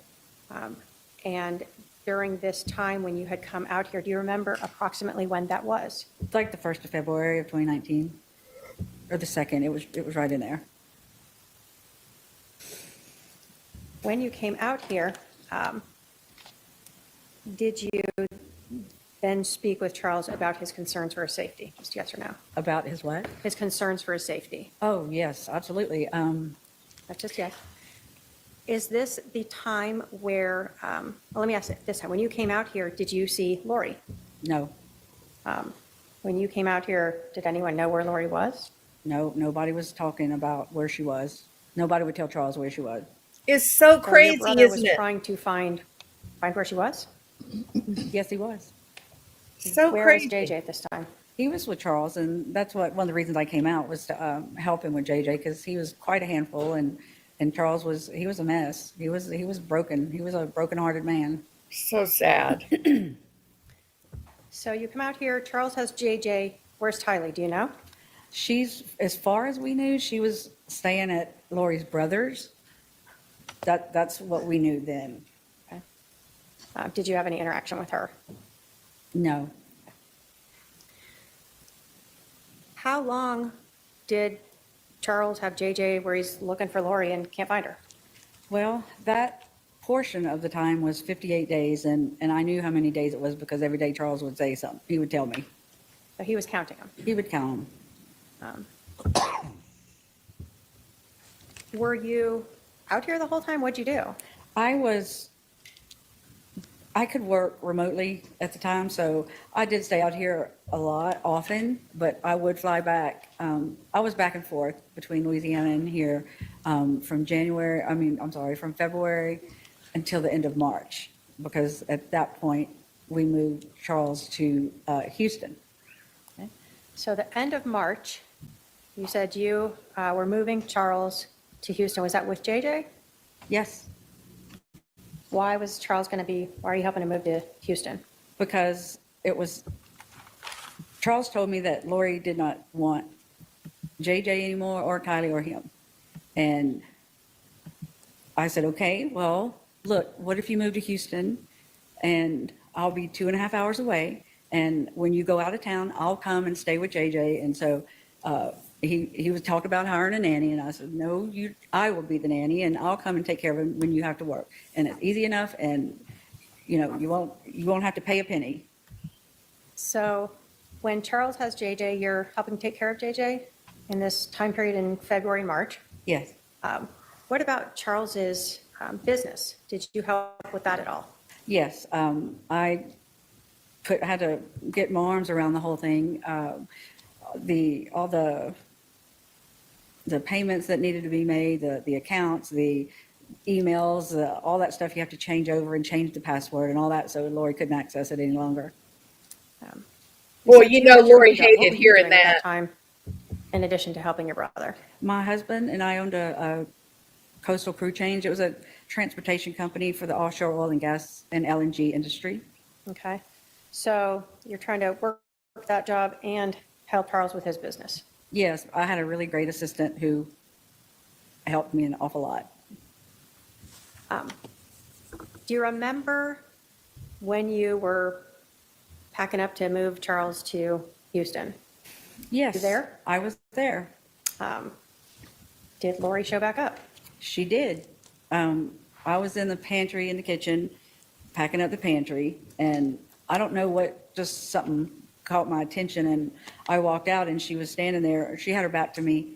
Charles was sitting at the table on his phone, and he obviously didn't realize that she was there. And then finally, when he hung up, he looked up, and there she was, and he started crying, and she started yelling Do you recall what she was yelling about? that, why did you take JJ? Why did you take JJ? Why did you take him out of school? Why are you moving? What are you doing? All this is your fault. It was just ridiculous. Horrible woman. So she'd been gone for 58 days, leaving, No contact whatsoever. and then she shows up at the house when you guys are moving out. Yeah. Evil bitch. What was Charles's like demeanor reaction? You said he was crying? He was at first, but then he was just trying. Charles was a very soft-spoken man, and he was just trying to get a word in edgewise. And finally, Lori settled down a little bit, and they went and they talked for a while in the living room, or the I guess it's like a great room, and then they moved to the bedroom to talk. And I could still hear every now and then Lori would get a little loud, but they were talking. And then I remember that Lori came, let's see, I was sitting at the dining table, and she stood next to me and she said, "I love you, KK." And I said, "Well, I love you too. I'm sorry this is happening." And she cried, and I didn't know what to do really. So, I mean, I just was there. And then she walked off, and the next day she came, I don't know who came, but they got Kylie's belongings out of the casita where all of Kylie's belongings were. And I don't remember if she got anything of hers. I really don't remember. Okay. That's right, DB. So It's painful for Lori to are we sit now through this. talking at the beginning, end of March, beginning of April of 2019, when Charles is moving back to Houston? Yeah. Did he bring JJ with him? Yes. Well, in order for me and Charles to move in, Larry, I flew out here and brought JJ back to Louisiana with me. And then my husband, Larry, kept him for a week while I flew back here to help Charles pack and then drive back to Houston. All right, so you guys Lori rented a big truck and created drove it? He such drove a the mess U-Haul, for I drove everyone. his pickup. All right. Horrible woman. When you and Charles got to Houston, then did your husband bring JJ back? Yes, he did. Through all of this time with Charles, when he was looking for Lori while she was gone for those 58 days, did he still want Lori to be part of JJ's life? He did. He never was trying to take that Yes. away from Lori, even though Lori didn't want him anymore. I still didn't. I never really understood that, but I guess he was just hoping for the best. But yes, he absolutely wanted her to be part of his life, Lori's life. So once Charles moved to Houston, did Lori ever also move out there? I don't know if you call it moved out there, but she did. She came that day on March 28th. Charles said, "Look, we're moving to Houston. You're welcome to come. I'll fly you out Sunday." And she said, "No, I'm busy. I have a project," or something she was doing in Hawaii. She said, "It'll be about 2 weeks and I'll be in Houston." So whatever she did, she was gone for 2 more weeks. It was a total of 72 days, I believe, she was gone altogether. And then she was there. She and Tylee moved in at Charles's, and Charles said that she slept in JJ's room with him.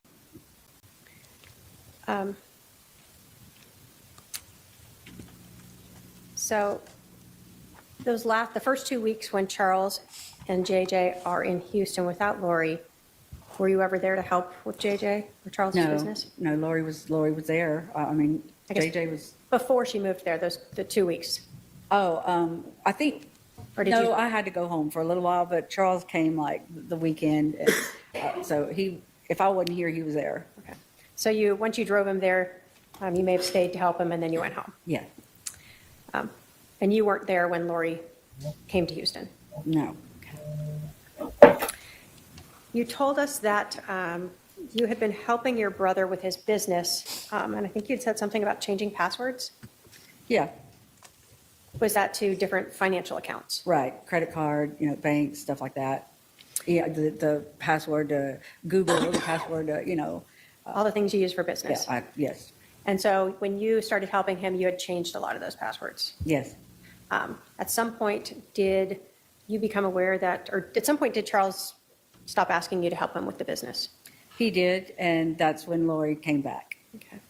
Now, you said that your brother worked in annuities, right? Yes, Right, that last part of the time when you were working with him up through sort of the end of March, beginning of April, were you aware of Charles coming into a large amount of money? he was receiving an annuity, what do you call it? I can't think of the word right now, but he was receiving like $125,000 check for his commission for annuities, and Lori obviously knew that because she was there just a few days before that came into the bank. That was deposited into the bank. I had access to the bank, so I would watch that. Okay. So even though Lori came back, you still had the passwords to look into Charles's account? Yes, Do you know how long Lori stayed in Texas with Charles? it's like she wasn't there the entire time, but I mean, she was always traveling through May. I'll say towards the end of May. I'm not for sure exactly what day. Okay. So at some point, a couple months later, you become aware that she has left Houston? Yes. Did you know where she went? Yeah, she was back back here. Did JJ come with her when she moved back here to Arizona? He did. And did you know, did your brother move back here? No, he did not. And with your access to the finances, were you aware whether or not Charles was paying for a house here in Arizona for Lori and JJ? I really don't recall seeing that transaction. I really don't, but that doesn't mean it didn't happen. At that time, I was selling my company, and so I had a lot going on at that time, and that's when it was really getting, the due diligence. The company was doing their due diligence, so I had to provide a lot of information for them, and so it really was perfect timing because then I got super busy with my company, and I didn't have to deal with all of Charles's because Lori was back. Let me ask you something else. Were you aware of when Charles met Lori, or they got married, do you know if she worked? She was a hairdresser. She did work as a hairdresser, and I don't know exactly when she quit working, but I don't think she worked long, if she did, after they got married. Okay. So for most of the time when you knew them to be married, you did not see her working outside the home? No. Did Charles, I guess, work so she could stay home with the kids? Yes, he was fine with being a one income, letting her stay home, tend to the kids, and he would be the moneymaker. Now, I know that we've talked about Charles working in the area of financial planning. Did you know if Charles had a life insurance policy? Yes. That's something how did you learn about that? Well, I mean, he had told my husband Larry and I years ago, he helped us acquire $1 million life insurance policy for me and my husband each. And because he always had one and Lori had one. So that was nothing new or unusual to talk about. Okay. At some point when you were helping Charles, when Lori had disappeared and Charles didn't know where she was, did you have a conversation with Charles about the beneficiary of his life insurance? Yes, it was early February when came here to help him with JJ, and he said, "Look, I'm going to take Lori off as beneficiary, and I'm going to put you as a beneficiary." And I was like, we talked about maybe a minute and a half about it, and I was like, okay, whatever. I really don't want to be that person, but okay. And I never followed up to see if he changed it. I didn't know until I got the phone call after he was killed. So the discussion you had of that change was during that time period when he couldn't find Lori, he had no idea where he was, and he was taking care of JJ? Yes, And you were helping him take care of JJ. yes. So if something had happened to Charles during that time when Lori wasn't around, would you have taken care of JJ? Yes, he would have come back to me and my husband. So I want to kind of go to right around that July time period. Do you recall when was the last time, I'll start with, when was the last time you saw your brother, Charles? That's a good question. Probably must have been in June. And do you recall where that was or the I think he came to circumstances? Lake Charles for the weekend. Did you see JJ then? Yeah, no. The last time I saw JJ was May 18th. When was the last time you recall speaking or texting with your brother, Charles? He texted me the night before he was shot, and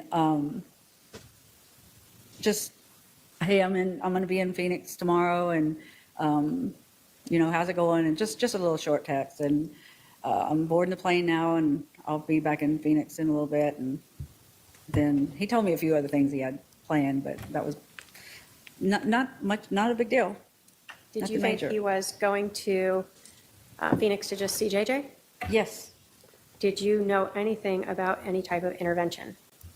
No, he never talked. If he did talk to me about it, and I'm pretty sure I would have remembered that. But no, I know that he and Adam was his confidant during that time, Lori's brother. And so I know that whatever he was doing, Adam was part of it. And, they were just, I knew he was in good hands with Adam, because Adam, they loved Charles, him and his wife. Do you have any knowledge of Charles wanting to get a place here in Phoenix so he could be closer to JJ? I don't remember that, but I can't remember that. I mean, I don't know. No, I can't okay, answer that. that's okay. I want to talk to you then about, so you talked to your brother, just kind of normal stuff before he got here to Phoenix. How did you learn that your brother Charles was dead? It was on July the 12th. I was at a nail salon in Lake Charles, my granddaughter and I, and I got a call from his oldest son, Cole, and he said, "Hey, what is going on? I just got a text from Lori, and she said Dad's dead." And I said, wait, what did you just say? And he told me again, and I said, something's wrong with that. That can't be true. And I said, have you tried to call her? And Cole's like, yeah, she won't. I'm trying calling her. She's not answering. He was freaking out, and I was like, okay, Cole, just give me a minute. Let me think about this. Let me see, and I'll call you back. I promise, as soon as I can figure this out. So I called my husband to tell him, and he said, okay, well, I told him that what Cole said, and he said, hey, let me call you back in a minute. And so I was still at the nail salon trying to get out of there, and he called and he said, he's dead. I Googled him, and he's dead. Alex killed him yesterday. And I mean, that was just like, it was horrible.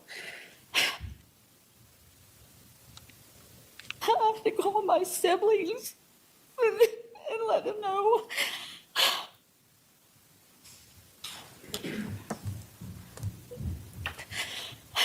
Thank you. And everybody I was freaked out. I didn't know what to do. But I did call Cole back and let him know that it was true, and just was telling him, let's keep in touch. You find out something, I find out something, we'll let each other know. And Did you try to reach out to Lori? I've tried calling, texting Charles. I tried calling, texting Lori. And at some point, she texted me, she returned a text, something like, I'm having to deal with a lot of stuff and I'm busy. And she was too busy to even call his family to say that he was dead by her brother killing him. And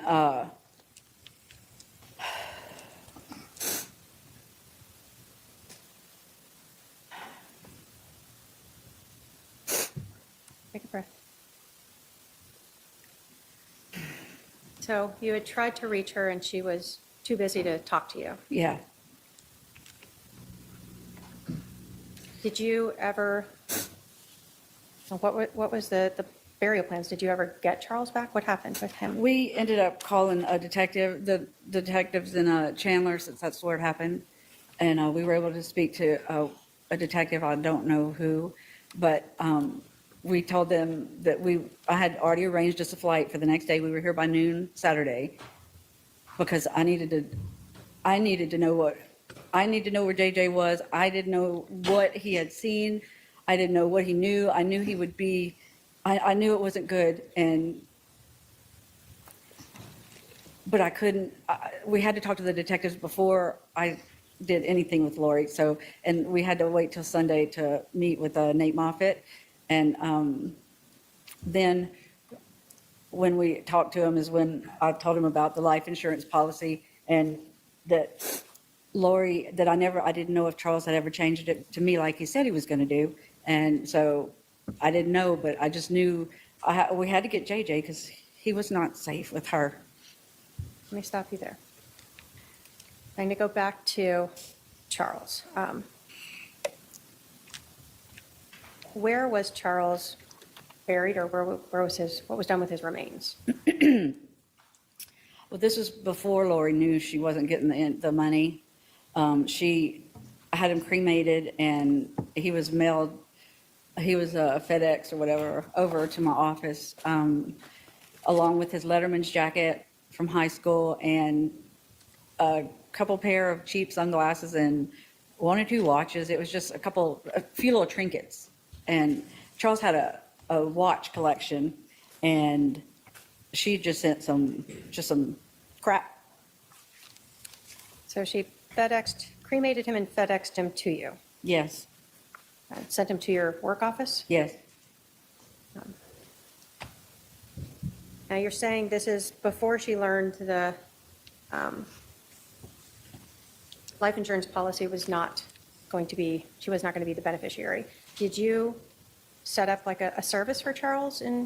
yes. My family and I made arrangements for a memorial service to happen in Lake Charles on August the 3rd, which was, he was killed July 11th. So took us a little bit to put it together, but we did. Did you talk to Lori about having JJ come out for Charles's service? I think the last time I talked to Lori was she told us that she wanted, I asked her, what can we do in Houston? I was trying to be nice because I knew she had something to do with his murder. And I'm not one that can just lie off the cuff. I'm a bad liar. And so when I did talk to her, and it was a long, awkward conversation I had with her, but I was like, what do you want us to do with that stuff at the house in Houston? But when we got to the house in Houston, and she did, y'all please go do what you want to do with it, see what Cole wants, y'all split it up, y'all take it. She gave you permission to go to the Yes. house in Houston and take whatever was there? Yes, and when we got there, none of Charles's personal belongings were there, nothing at all. And that, I couldn't figure out why nothing of Charles's or JJ's was there. Or wait, nothing of Charles's was there. Just his business files and the big furniture, sofa, beds, stuff like that. So you went there, you did that. How did you, and you told us that you did not know for sure if your brother had ever changed the beneficiary from Lori to you. How did you find out if that was done?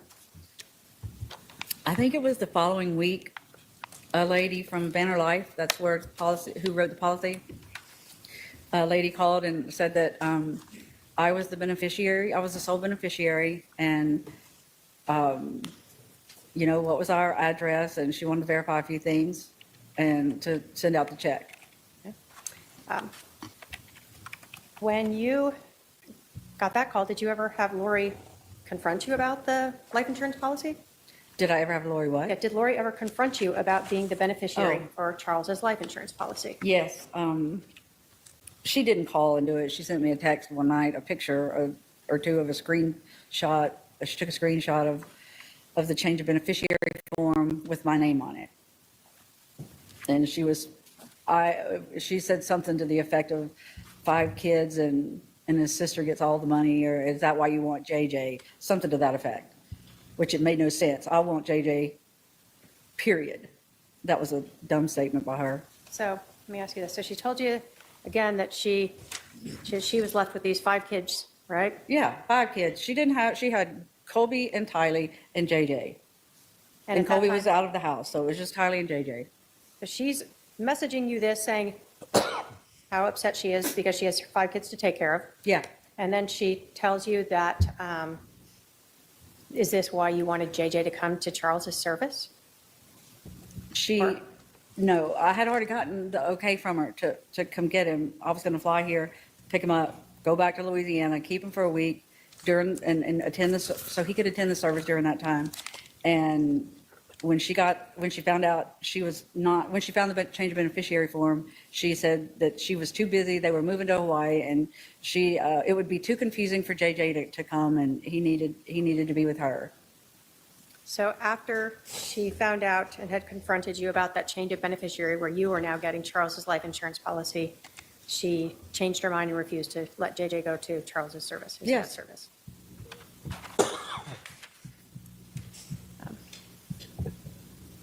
After this confrontation about Charles making you the beneficiary of the life insurance policy, did that pretty much end most of the contact you had with Lori, other than you reaching out to talk with JJ?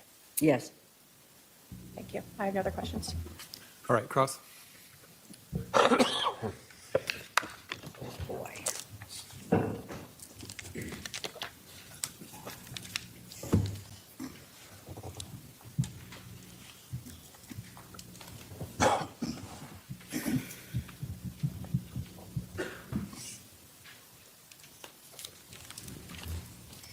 Ms. Woodcock, where were you on July 11th, 2019? At home in Lake Charles, Louisiana.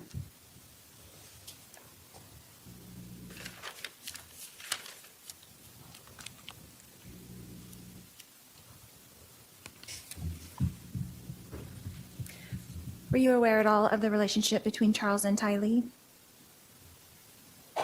It was, let's say, it was a bit contemptuous. It seemed like there was always a lot of drama going on, and so that's all I knew. He didn't say too much about it, and I didn't pry.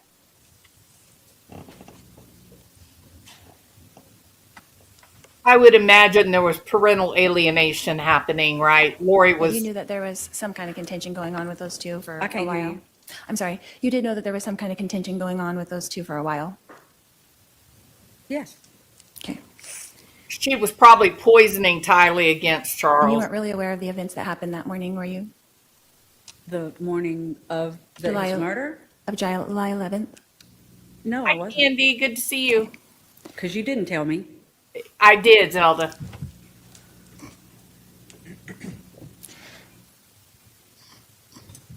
Ms. Woodcock, did you see or hear or personally witness me conspire with Alex Cox to kill my husband, Charles Vallow? No, but I saw a ton of evidence that did. Thank you. No further questions. Less than 2 minutes. Lori, you are a putz. You were asked about the relationship between your brother and Tylee. How old was Tylee when Lori and Charles got married? She was 3, or right around 3. So was Charles in her life for most of her memorable years? Exactly. Yes, he was. Charles was the only dad And she how ever old knew. was she in July of 2019? She was 16. Yeah, So a teenager. yes. In terms of their relationship, are you saying that Charles and Tylee never had good times?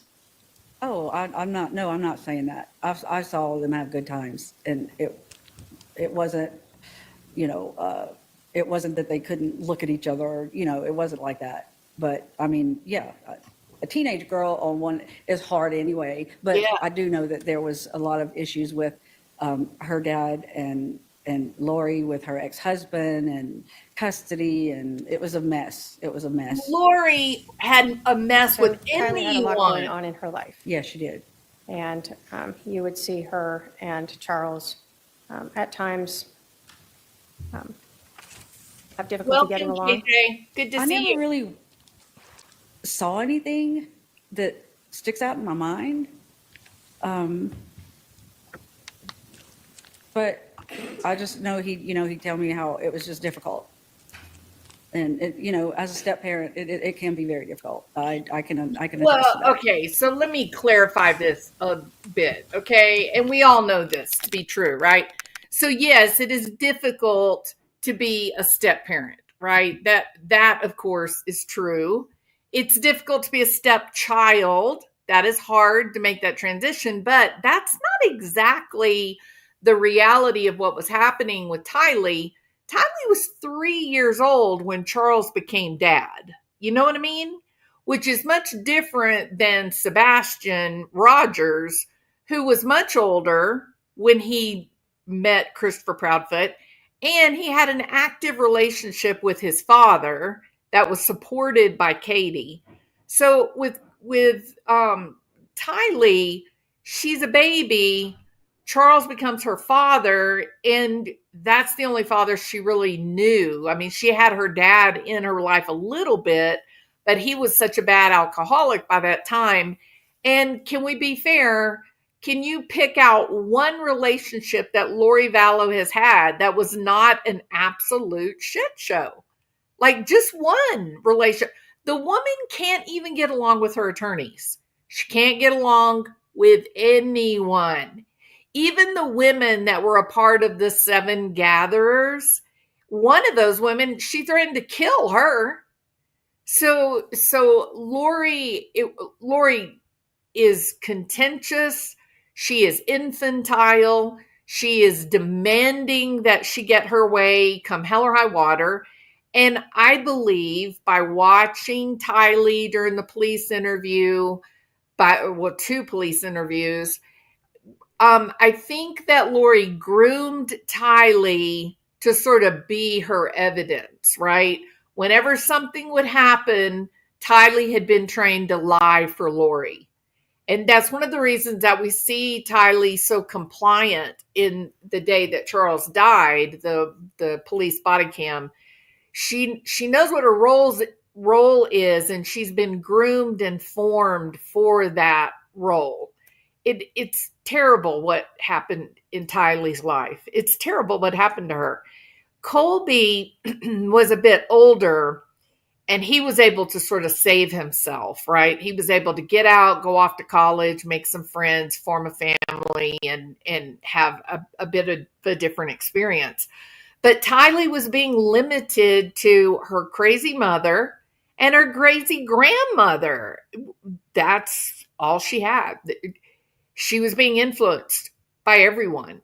And so I do think that Tylee experienced parental alienation, which must have been very confusing for Charles as he's trying to have a relationship with this young woman or young girl. He's trying to figure out how to get along with her, and it became very difficult. And Colby has been vocal about some of the strain within the family with Charles.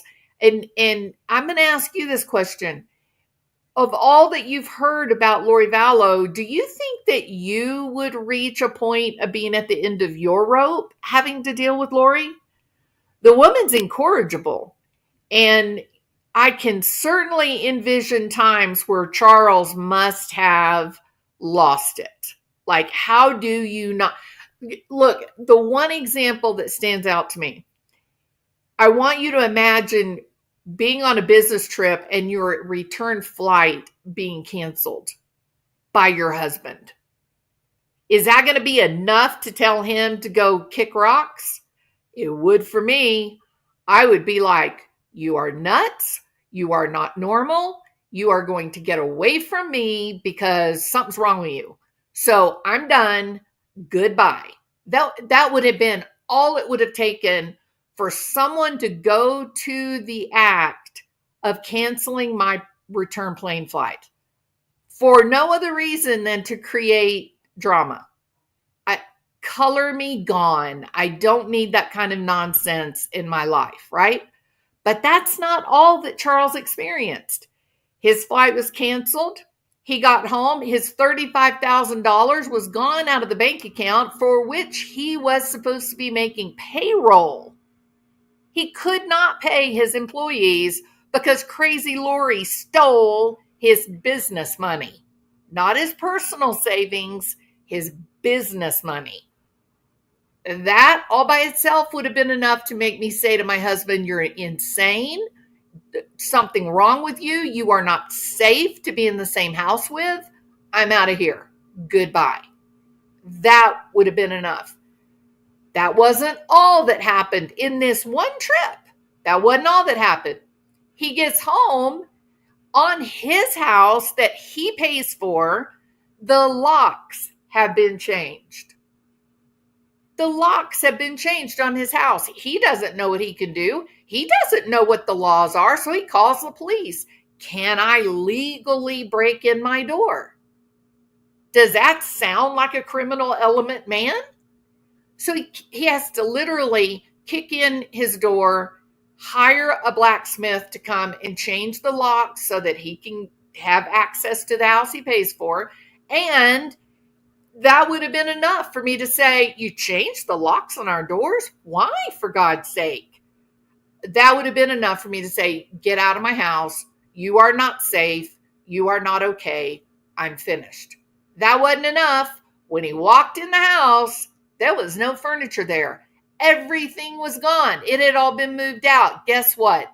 That alone, that one thing, moving everything out of the house while I was gone on a business trip, that would have been enough for me to say, you are unsafe. Something's wrong with you. I'm out of here. And finally, to get to the airport and your truck has been moved, that alone would have been enough for me to say, you are not okay. You are not safe. I'm out of here. Imagine Charles. His flight is canceled. He has to buy a new ticket. He gets on the plane and returns to home. And when he goes to where his truck is supposed to be, it's gone. He has to get a ride to his house. When he gets the ride to his house, he can't get in the door because the locks have been changed. He calls the cops, and when they say, it's your house, you can do whatever you want to do, he breaks in, all of his furniture and his things are gone. And when that wasn't enough, he still can't find his truck. And finally, he checks his bank account and $35,000 is gone. He can't make payroll. Don't you think you would have lost your mind? Let's just be real and not be virtue signalers, okay? Let's deal with reality. How many times over the past several years since we've all been friends have I said to you, when people get hurt or killed, it's because they stayed in a bad marriage too long. You can't, once the affairs begin, once alliances have been broken, you are literally sleeping with the enemy. Save yourself. Even if you want to reconcile, even if you want to work things out, you can still work things out where you're in a safe location, a place where you can lock the doors at night and no one has access to your bank accounts. You can still keep yourself safe while you're trying to rebuild the relationship. And my heart goes out to Charles trying to do the right thing. So if he lost his shit every now and then, I'm not going to be too worried about it, as long as, of course, he didn't hit anyone or anything like that, right? I cannot imagine the difficulties of living with someone like Lori. I cannot imagine how one would manage such a thing. We know your husband, Bill, would have brought out the slippers, a glass of cold something, and a pile of boiled shrimp that he peels for you to eat. Yeah. Instead, Lori took Charles's underwear. Yeah, it was crazy. Look, living with Lori was like, a real life Five Nights at Freddy's nightmare. It was horrible. So for Tylee, I think she was robbed of a good relationship with Charles because Lori was just doing the whole parental alienation mind games. Yeah, she's a she-devil. Yeah. I think Colby worked through that. I think he was sad that he no longer had Charles as a father figure. And I think that, Lori only saw Tylee as a tool to use and to get the things that she wanted. And when she ended up with Chad Daybell says, well, I have all these other daughters that love you. We don't need Tylee. She's turned dark. And Lori said, oh, if I want to keep my man, if I want to keep Chad so that I can become special by being his wife, then I no longer need Tylee. And I think it was, in her mind, I think it was that simple.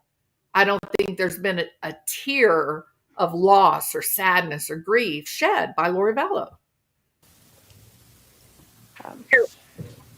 So on July 11th, when Charles Vallow was killed, did you actually have any idea that your brother was dead? None at all. How would I know?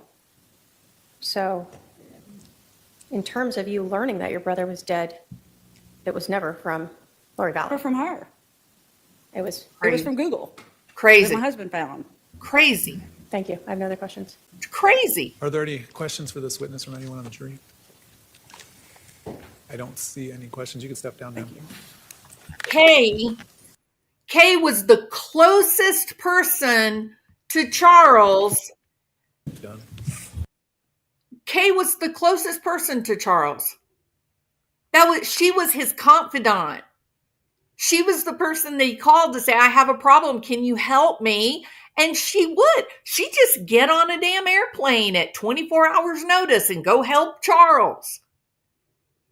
Think about that. Lori kills the guy, doesn't tell Kay anything because she is a coward. All she did was sent a text message to Charles's two sons by another woman. Just sent a text. Your dad's dead. Sorry. He died. They did not get any of his personal effects. Imagine a parent dying and the leftover people around that parent when they die, they don't think that you deserve anything of emotional value. That is the ultimate definition of piece of shit. Yeah, Lori's a work of art, and there are more than just Lori out there.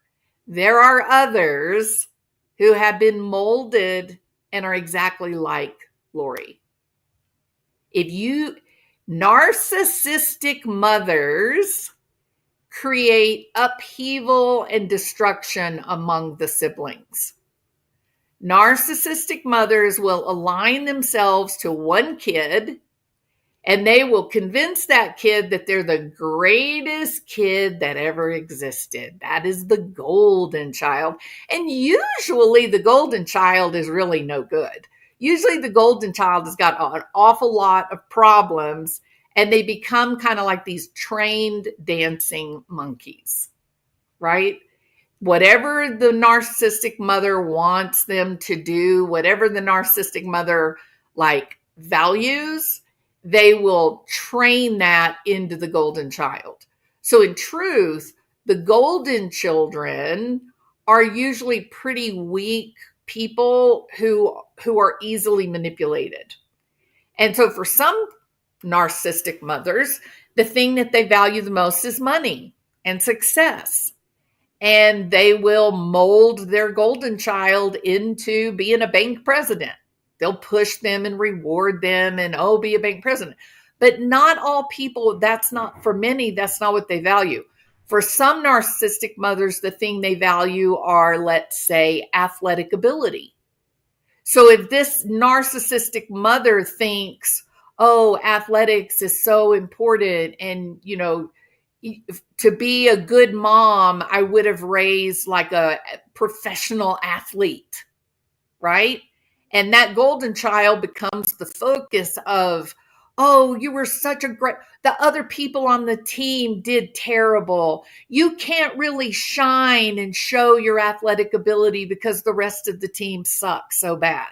So they mold the golden child into being really, really athletic, but never a part of the team. Golden kids are often alienated from the peer group because the other kids can't stand them.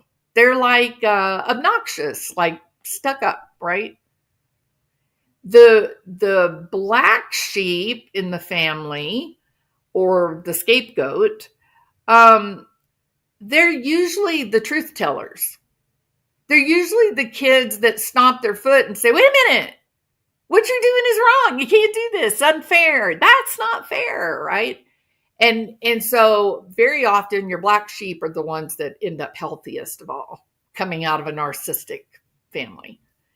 So the things that we've learned about Janice, there does seem to be quite a bit of indication that she had some really unusual beliefs. And Janice and her husband, they seem to worship Lori. Like Kay said, it was weird. Lori's mom and dad followed her around. They didn't follow Summer around. They didn't follow Alex around. They didn't follow Adam. Everybody followed Lori. She's a mess. And I think in the same way that Janice molded Lori, I think Lori molded Tylee.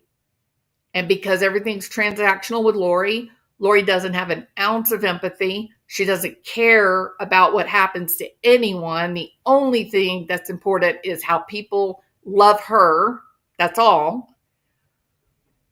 When she no longer needed Tylee, when Tylee's demands were bigger than her usefulness, it was time to erase her. And that's something else narcissistic mothers do to their children. If a narcissistic mother has a child who stands up and says, you're making a bad decision here, this is going to hurt you, this is a bad choice you're making, that narcissistic mom will say, I'm just going to write you out of the will. You're no good. How dare you disagree with me? Goodbye. No more. Isn't it a shame that Lori didn't have a will that she could have just written Tylee out of? She actually removed her from the face of the planet, which is terrible. All right. Yeah, narcissistic moms. Yikes. They are the root of all evil. You know how people say money is the root of all evil? Oh, no. Narcissistic mommies are the root of all evil. Narcissistic relatives, especially moms, do so much damage. I stood up to my narcissistic aunt after school, and I can imagine, KJ. Been there, done that. I know what you mean. Yep, they are terrible people. Colby said he was the golden child. He also said that Lori would feed him and Tylee junk and as much as they wanted while Lori ate super healthy. Very, very confusing, isn't it, Candy? So confusing. Yeah, these narcissistic moms are bizarre people. Bizarre. School counselors called her, I am painted black to this day. Hey, KJ, black sheep of the world unite, because we stand on our own 2 feet with we don't bow down to anyone's will, right? So be proud of who you are, KJ. Yep. Narcissistic moms, my God, the damage that they have wrought. It's unbelievable. Unbelievable what they do.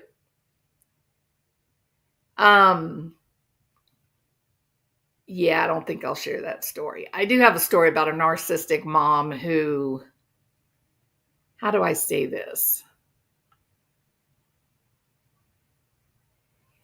The daughter of this narcissistic mother, she realized that the chaos was the manipulation, the chaos, the things that had been asked of her were, you couldn't manage it. It was unlivable. And so she had decided to go no contact for her own sanity for a short period of time. Right. And so she was getting all of these really aggressive messages. And so she blocked the narcissistic mother. So she wasn't getting all these messages. And the daughter did not realize that if she deleted everything, cleaned out her phone, those blocked messages would roll up to the top of the list. And that's what she did. She was getting ready to get a new phone. She was changing everything over, blocking everything. And when she went through all her messages, she deleted everything. That allowed the block list to come up. And what she ended up having 6 months of blocked messages that came through like a novel, right? Of course, they were all dated when they came through, yada, yada, yada.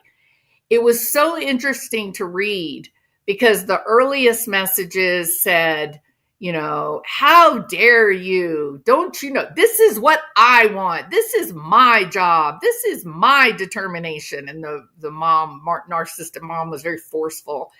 And then all of a sudden she'd say, you stay away from me. I hate you. I never loved you. I was always ashamed of you as a child, blah, blah, blah. And then on this woman's birthday, the daughter's birthday, the narcissistic mom, after telling her she was ashamed of her and she hated her, 3 weeks later, she calls and sings happy birthday to the black sheep daughter. It's all recorded. And then after the birthday, where the lady calls and sings happy birthday, I love you. She said, I love you. Like a little girl sing, like a Lori voice. And then maybe a month or two later, then all the anger and manipulation started again. All different, you could see so many different types of manipulation. It was just unbelievable.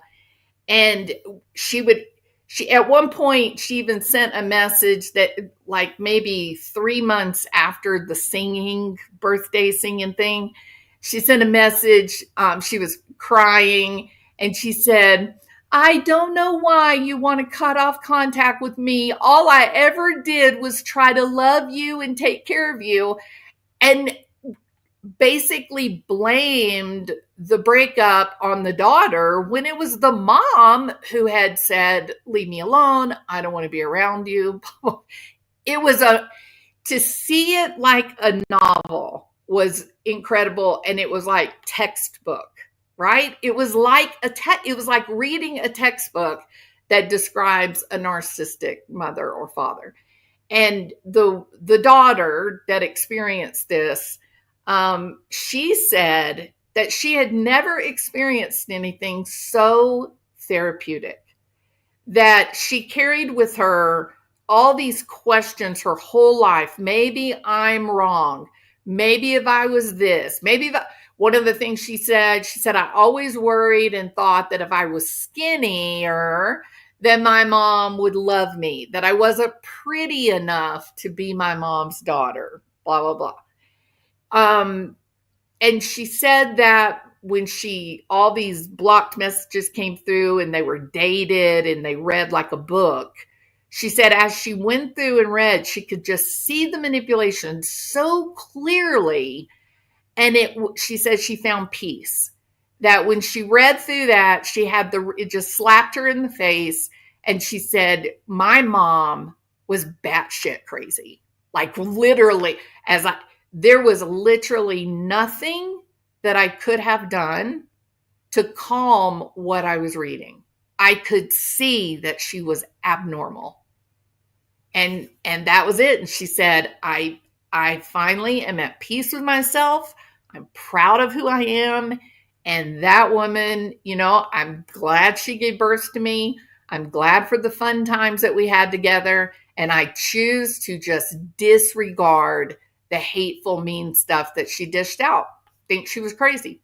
And that was that. Yes, black sheep of the world, unite, because we are the champions. We didn't bend knee to some crazy person trying to make them happy, did we? We stood on our own 2 feet and said, you're not going to mistreat me. No matter what you offer me in return, you can offer me love, you can offer me approval, you can offer me money. I don't need any of your stuff. If you can't love me for who I am, then I'm done. That's it. So if you're a black sheep, be proud of yourself. Be damn proud of who you are. All right. We're done today, okay? I hope that everybody has a wonderful, wonderful, wonderful Saturday. I think Lori was poisoning Tyler. Tylee. You think she was, because she was sick all the time, right? And then when Tylee would get sick, then she would be dependent on Lori, and then LORIHOR would get to, play the Florence Nightingale. Oh, Tylee, you should love me because look how I'm your nurse. If I wasn't taking care of you, Tylee, then no one would be helping you feel better. You need to rely on me, Tylee. Oh, I totally agree, Diane. I would not be surprised one bit to find out that Lori was dosing Tylee with something to have that much pancreatitis. And I also felt like the last pictures of Tylee, she didn't look like she gained weight. She looked like there was swelling around her jaw, her cheeks, right? Her face looked swollen. She didn't look like she gained weight. It looked like her body, her liver was breaking down. That's exactly what it looked like. Yep. The famous lawyer was busy writing out the storm oh God, Zelda. I can't think about that. It's too gross. It's an abomination. Munchausen by proxy. Yep. Face was swollen. I wondered if she was on prednisone, steroids. Well, so sure, prednisone can cause fluid retention like that, but liver dysfunction, which happens when you're poisoned, or you have an overdose of certain types of drugs, it will cause that same type of swelling, especially like around the eyes, the forehead. People don't normally gain weight on their forehead, y'all. That's not a normal occurrence. It's usually liver dysfunction. Yes, look at that list, Justice Jane. My God, look at the list. When you're talking about Lori Vallow and you want to pray for her victims, look at the list. It's incredible. And it might have also been Brandon and perhaps Colby. Anyone, I wouldn't have even doubted if they would have ended up putting an insurance policy on one of Chad Daybell's kids later on to get them. I think that Lori learned through Joe Ryan, she learned to get money. She learned that, yes, indeed, insurance companies will pay you. And I think at that point, she just began picking and choosing her victims. Right? I mean, that's why Tammy died, right? Tammy died for the insurance money. That was their backup plan. They tried Charles. They tried Brandon Boudreaux. Tammy was just next in line to try to get the insurance money. And I don't know what she was thinking with JJ. How long did she think that she could get JJ's $4,000? Was she going to just do away with him and keep getting his money and never tell anyone that he was gone? If it hadn't been for Kay asking for the safety or wellness check, it's possible no one would have ever known that those two kids were missing. So while you're praying, please pray for Kay and Larry Woodcock, because they are the ones that shone the spotlight on Lori Vallow's mess. Right? All right. It was beyond low-class cheesy for Chad to spend that money taking his children to Knott's Berry Farm, the grossest place on earth, and their green chicken is bad. The whole bunch of it was an abomination. And I don't mind saying this too. I had interactions with one of Chad's kids. He was a class A jackass, a liar. He lied. And I think that the way that their mother died, and they turn around and embrace Lori 2 weeks after mom dies. I know people that refuse to embrace their mom or dad's new boyfriend or girlfriend 3 to 5 years after the death of a parent. It is not normal to have a parent die and then you go, oh, I can't wait for a replacement, mommy. She's so pretty. That's not normal, folks. It's not the way it works in real life. So the way that Chad's kids rallied around Lori is just bizarre. Just bizarre.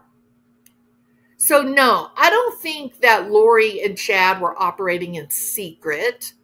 I don't think they were keeping all this a secret. I think they had a little Warren Jeffs FLDS compound going on. I believe that in my heart and soul. I think his kids were aware of it. I'm not sure how much Tammy knew. I think that Melanie Gibb, Melanie Pulowski, the 7 gatherers, I think they all knew what was happening. They were the children of the corn, for God's sake. Thank you, Patricia Burns. Absolutely. It was just horrible. Horrible, horrible, horrible. All right. So please keep Kay and Larry in your prayers. Kay is a saint. And Larry loved JJ. Authentic, true, warm, committed love of a father for JJ.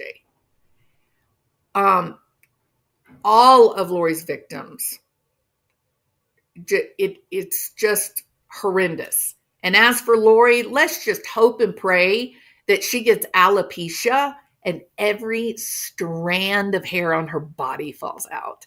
Would that be fun? All right. That's the way to do it. Okay. You guys, black sheep of the world, unite, stand up, be proud of you. Don't listen to the crazy people in your life that were like Lori Vallow. Don't listen to them. You know who you are. You know what you're capable of. Get out there and make it happen. That's all that matters, is what you actually do, not what other people think. All right. I hope you guys have a wonderful Saturday. I am about to go and spend time with my beautiful daughter and her completely kind, awesome husband and precious granddaughter. And I will talk to you guys again tomorrow. All right. Y'all have a great day. Well, I'm sitting in my chair late at night, watching crime unfold under the pale moonlight. From the darkest corner, stories unfold. True crime jewels, she's brash and she is bold. YouTube screen, we're digging deep into the mysteries that never sleep. From missing kids in Tennessee to angry husbands named Barry. True crime's calling and we're taking the time. So grab a seat, don't miss a beat. This True Crime Jewels got what you need. From missing people to twisted minds, we're unraveling secrets old Barry tried to hide. Every clue, every twist and turn. In the world of crime, there's always more to learn. On the YouTube screen, we're digging deep into the mysteries that never sleep. From Christopher's anger to Stephen Fisher's lies, the truth is calling and justice won't be denied. So grab a seat, don't miss a beat. True Crime Jewels on the YouTube streets.